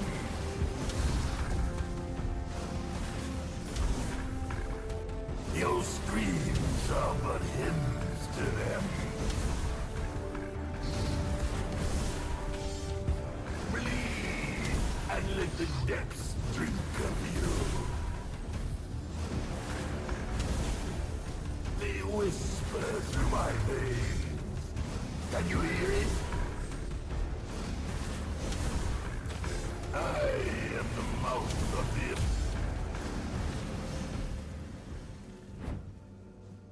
How the hell do you get 250 experience for a boss like that?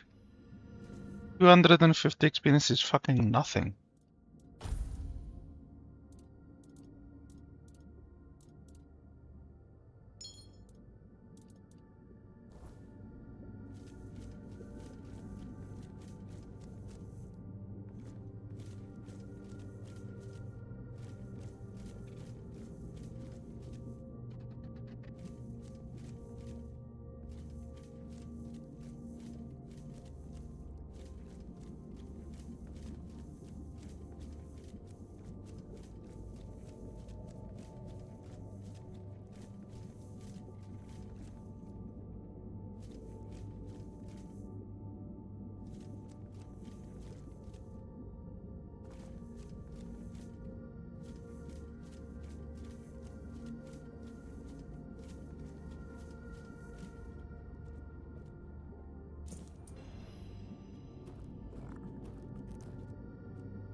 Look, that guy gave 820 experience. It's fucking 3 times more than what I got from that boss battle. How does that make any sense?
Oh, what a sweet little treat you are.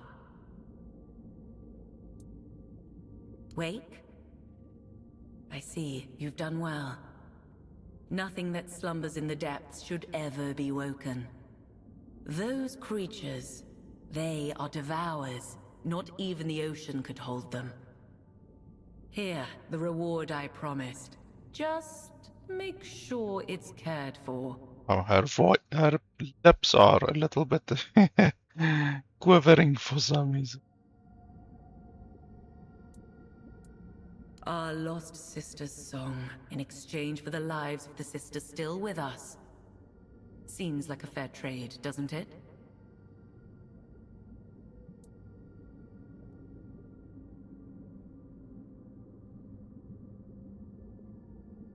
Really? You are a strange mortal. Most of your kind only want, few are willing to give. Very well. Thank you for your generosity, but we cannot let you go unrewarded. Here, take this instead. And visit us if you like. I promise we won't bite. Speak for yourself.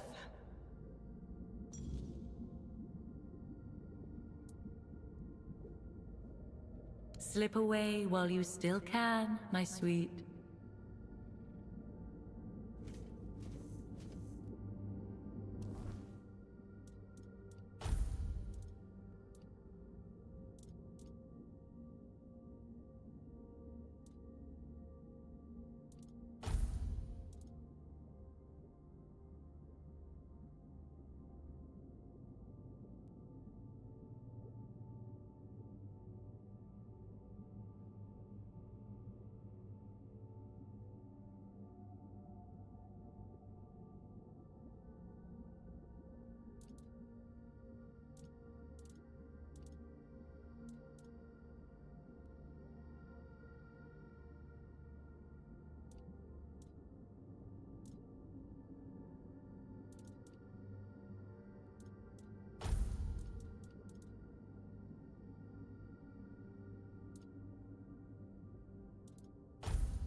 I guess we can do this boss fight.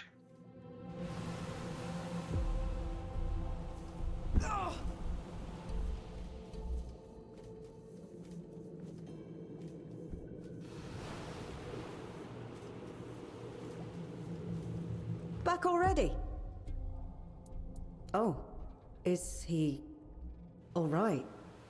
Did he ask you for anything? Damn it. I'd hoped that if I'd stopped helping, that would be enough. He never leaves the observatory. But I didn't think anyone would come to him. Please, Toplander, don't help with that experiment of his. I'm begging you. I am busy, but you're right. That's not why I stopped. Vandu is obsessed with that project, and I couldn't keep helping him in good conscience. Because it's going to get him killed. Can't you see this is insane? I don't even know what will get him first. Trying to leave Sarras's borders, or launching himself towards the roots in one of his blasted machines.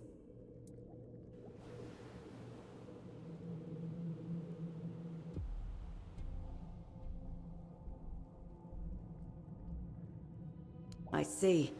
You're just like him. Look, I understand what drives him. He doesn't love this place, while I've only just learned to tolerate it. But escape isn't a solution, especially if it kills you in the attempt. Please, please, just think before you decide to help him.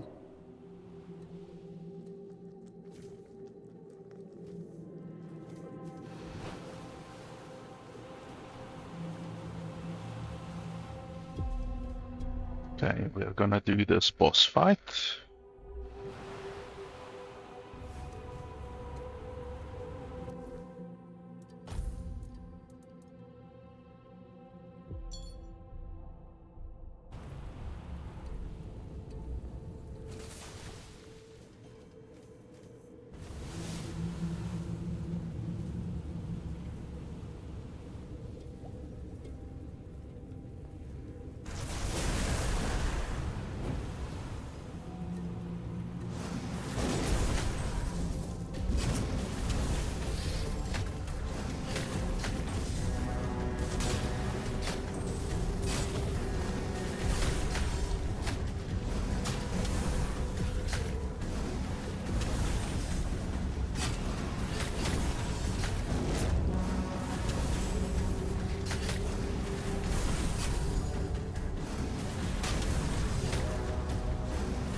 Wow, that's very, very good. Increases health regen by 3 when below 50% max HP. Ugh, that's very good. But you need 10 strength, unfortunately. I'm probably never gonna reach 10 strength.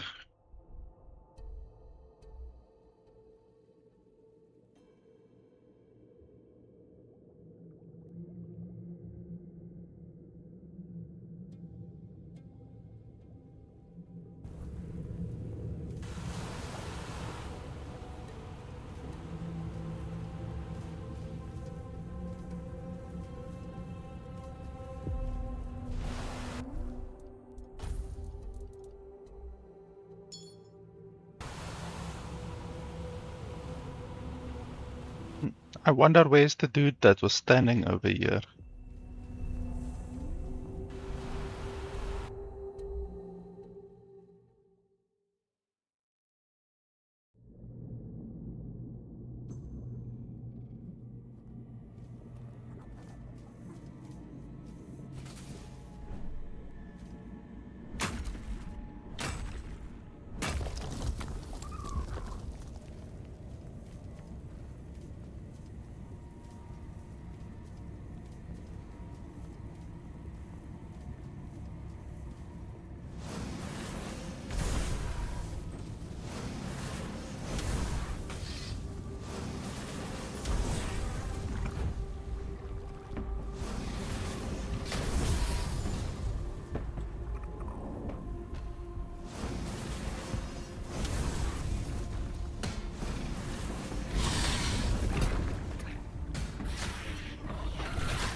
Sir Abs used to say, if you want something done right, do it yourself. And don't count on those brainless mongrels.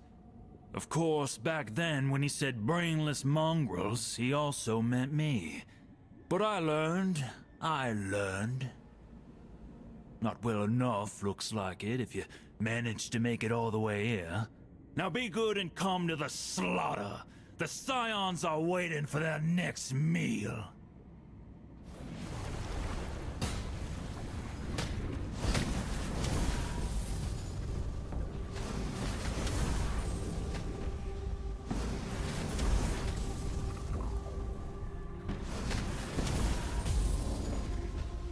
Wow, that guy was really pathetic. Pathetically weak.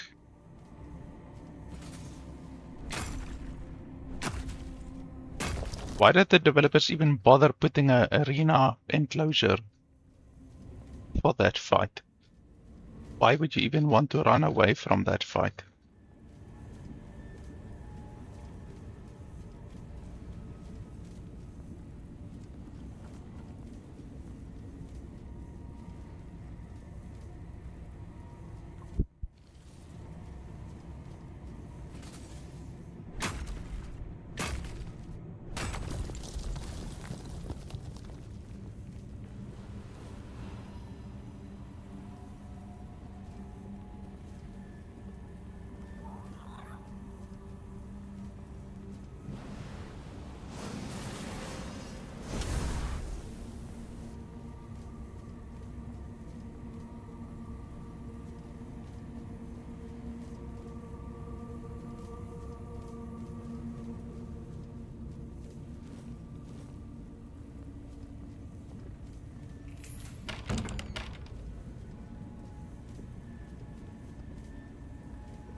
Holy crap, he just healed himself.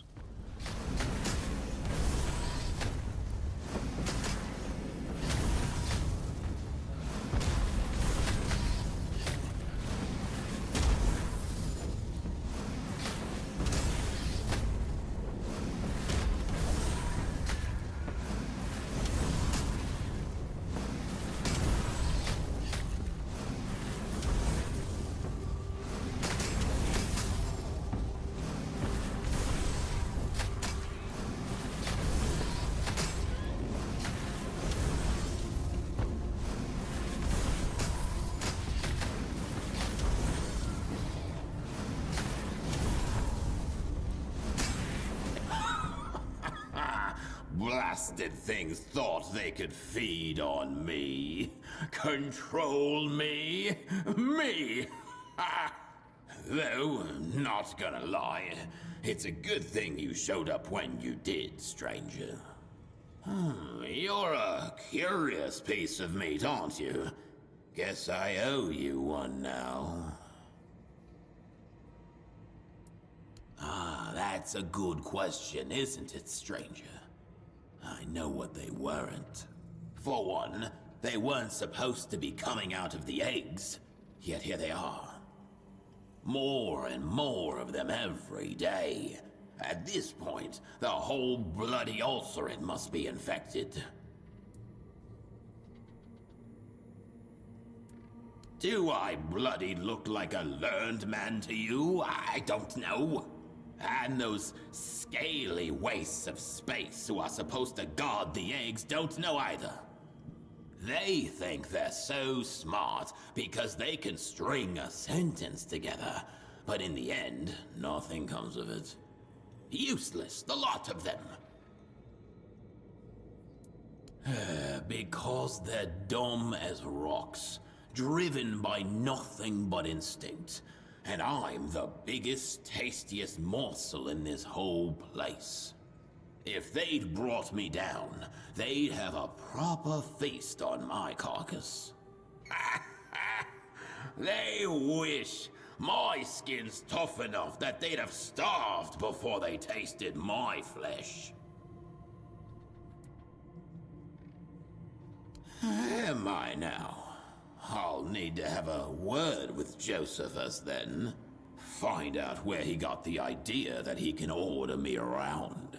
Though I suppose it must be the same place he got the idea to wake up Leah. The endless pit of stupidity and self-importance where his brain should be.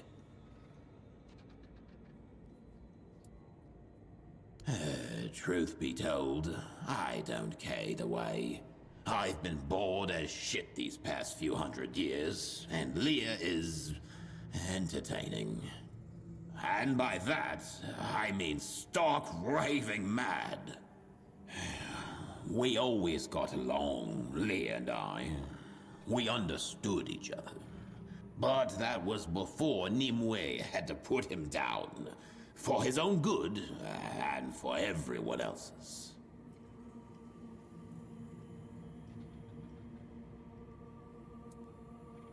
And you think my one measly life is worth more than those of the Lord's children?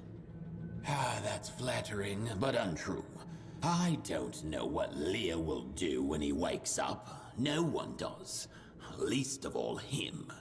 I'll need all my focus to keep the Ulcerate safe, and I cannot do that if enemies threaten us both from within and without. So, here's my deal. You find out what's happening here, help me fix it, and I'll play your song. Start with the dormitory and the refectory, then go as deep as you need to until this blight is eradicated.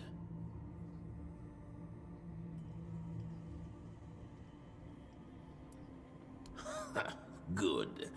You do that. And then may the Lord have mercy on all of us.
Toplander.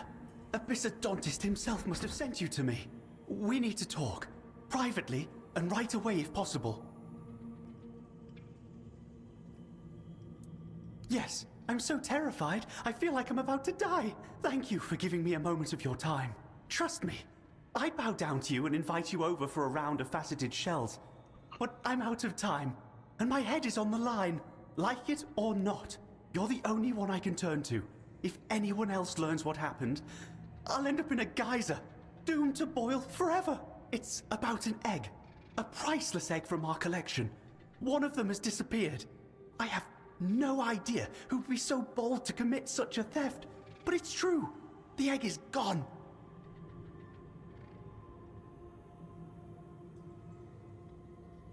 Oh, I do. Their disgusting bodies are already boiling in the geyser, watched by the ever-vigilant Thalrin. The problem is, they insist they're innocent, despite the overwhelming evidence against them.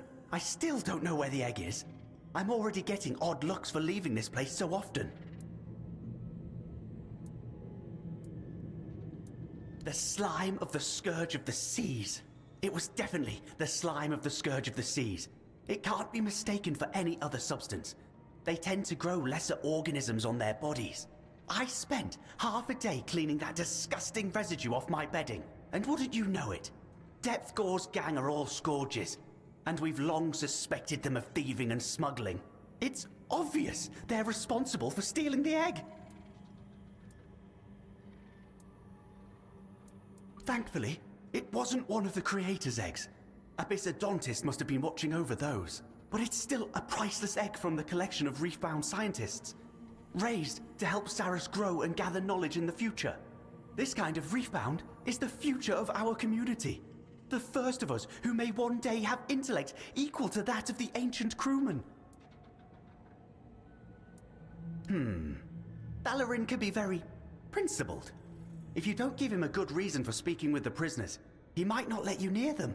And since this whole business with the missing eggs needs to stay between us, telling him the truth is out of the question. I did hear, however, that he has a weakness for rum from the surface. If you don't have any on you, check the chests on the sunken ships. We've got a lot of those down here. On the oozing fields, of course. The closest thing we have to a prison. Thankfully, we don't get many wrongdoers here in the Sanctuary. But when we do, we have Thalrin and his geysers. They're enough to scare anyone out of ever breaking the rules of our community.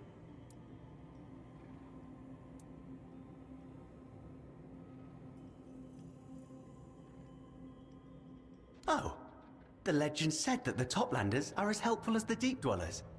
Well, I must have misunderstood. Of course, you'll be rewarded. Sarras is a place of many graces and goods. You'll be happy. Come back with the egg, and you'll get your reward. Hurry, please. Take this key. It's your fastest way out. I'm counting on you.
I seriously think bosses in this game have a little bit too much HP, because the fact that some of these battles can take like 5 minutes or so, it's a little bit rough.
What is it now? Spit it out.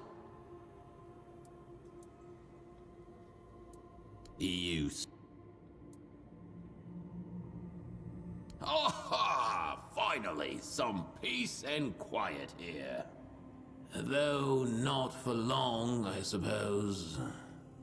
Now tell me, what had the gall to corrupt my ulcerate?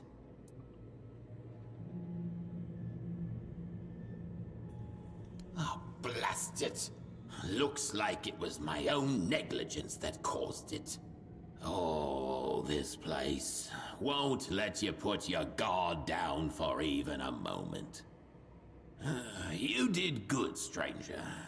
I promised you the melody, so meet me at the organ. And may the Lord of the Seas have mercy on you, because Leah sure won't.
So these guys aren't giving experience, but they are giving coins.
They actually give loot as well. That's interesting. So they give loot and they give gold, but not experience.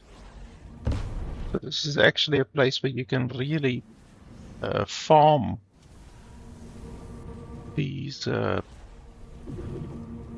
things quite a bit if you wanted to.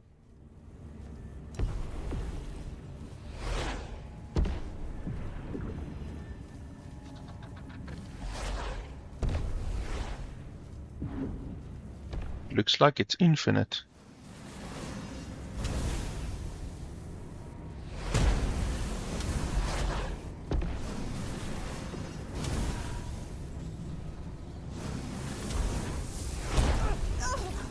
Probably trap.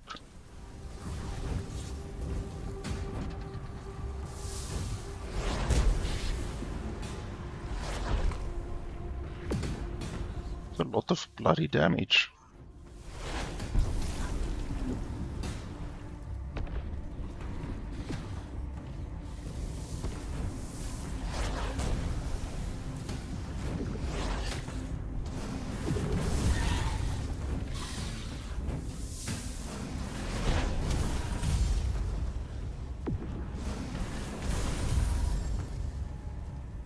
Yeah, those poison spit things do a crap load of damage.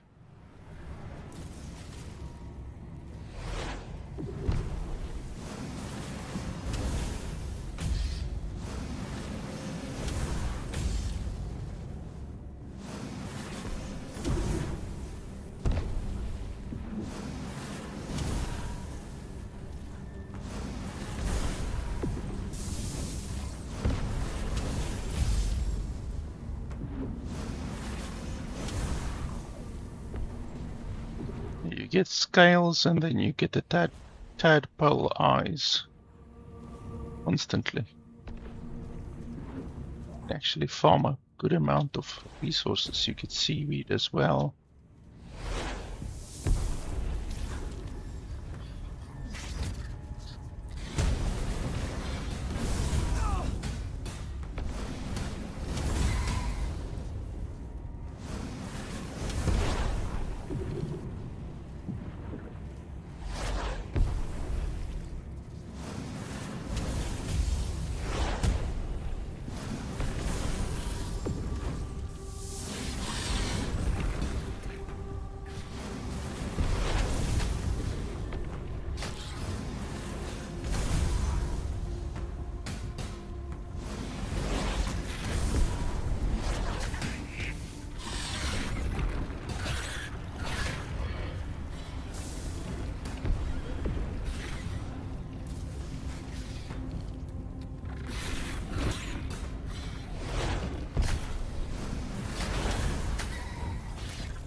The shit is really hectic because it doesn't matter where you go.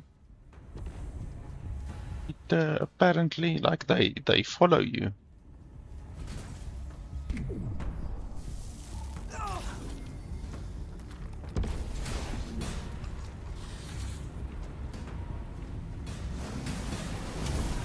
It's like no jokes.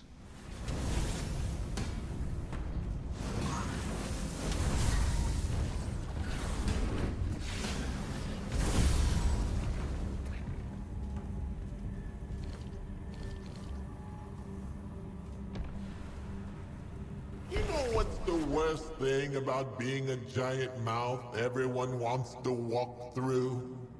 Everyone's so damn servile and polite. Insult me for a change. Then I'll open up.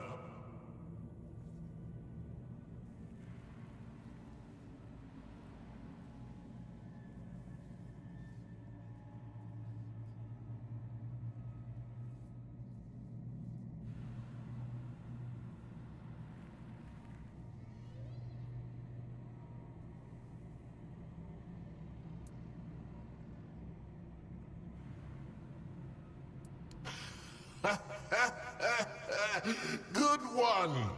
Good one! Granted, our Lord lays eggs since under the surface, breeding works differently.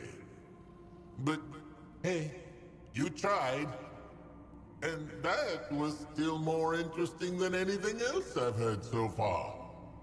Step right in.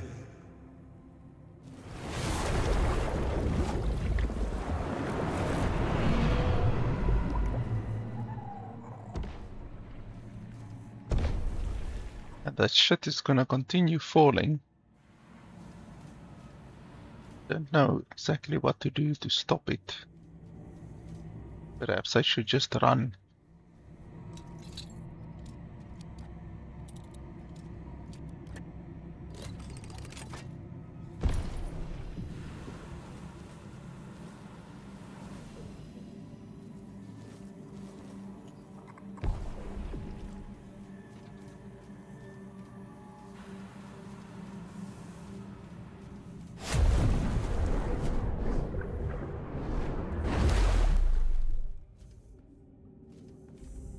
Hopefully it's not gonna happen here. Hopefully it only happens over there.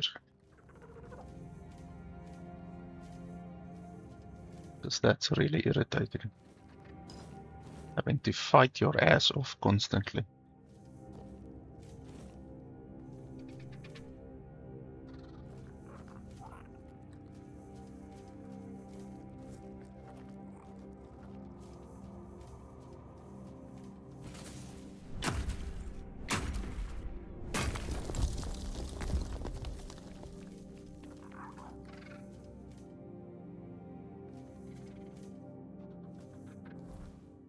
This map is actually really big. I mean, like we started over here, then we went from here to there, then from here to there, then from here to there, from here to there, from here to there. Now we're over here. We jumped from there to here. There's clearly another place over here, maybe another one over here. This map is really big. The developers did say that there's about 15 hours of playtime or content, but I mean, right now I'm probably, including yesterday's stream, I'm probably at 11, maybe 12 hours. And yeah, I don't think I'm really close to done yet, because this is just this area. So yeah, it's not too bad. But yeah, I think I'm done for today. The expansion actually releases in about an hour from now. So you can check the expansion out if you want. The expansion will cost $15. It's not available for sale right now, but the sale will unlock in about an hour.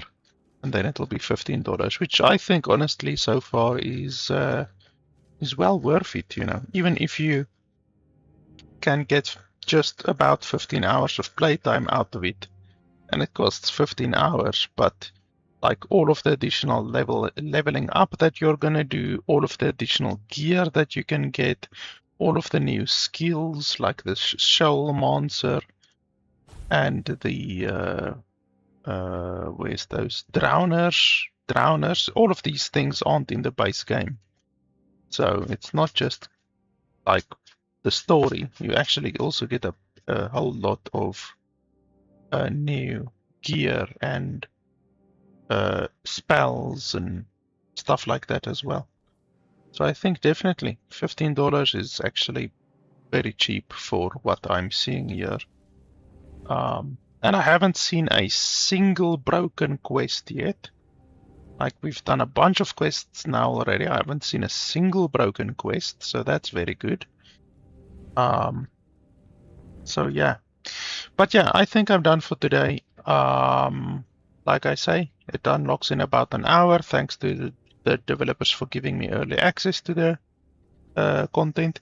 I obviously want to finish the content, so I will play at some point again, maybe in the next couple of days or so. I don't know. I will see how it goes.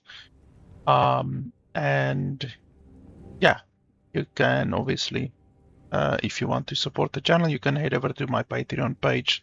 The links is in the description below, and also the Steam page for this game is also in the description below. So yeah, guys, I think that is pretty much it for today. Thanks a lot for watching, and I'll see you guys next time.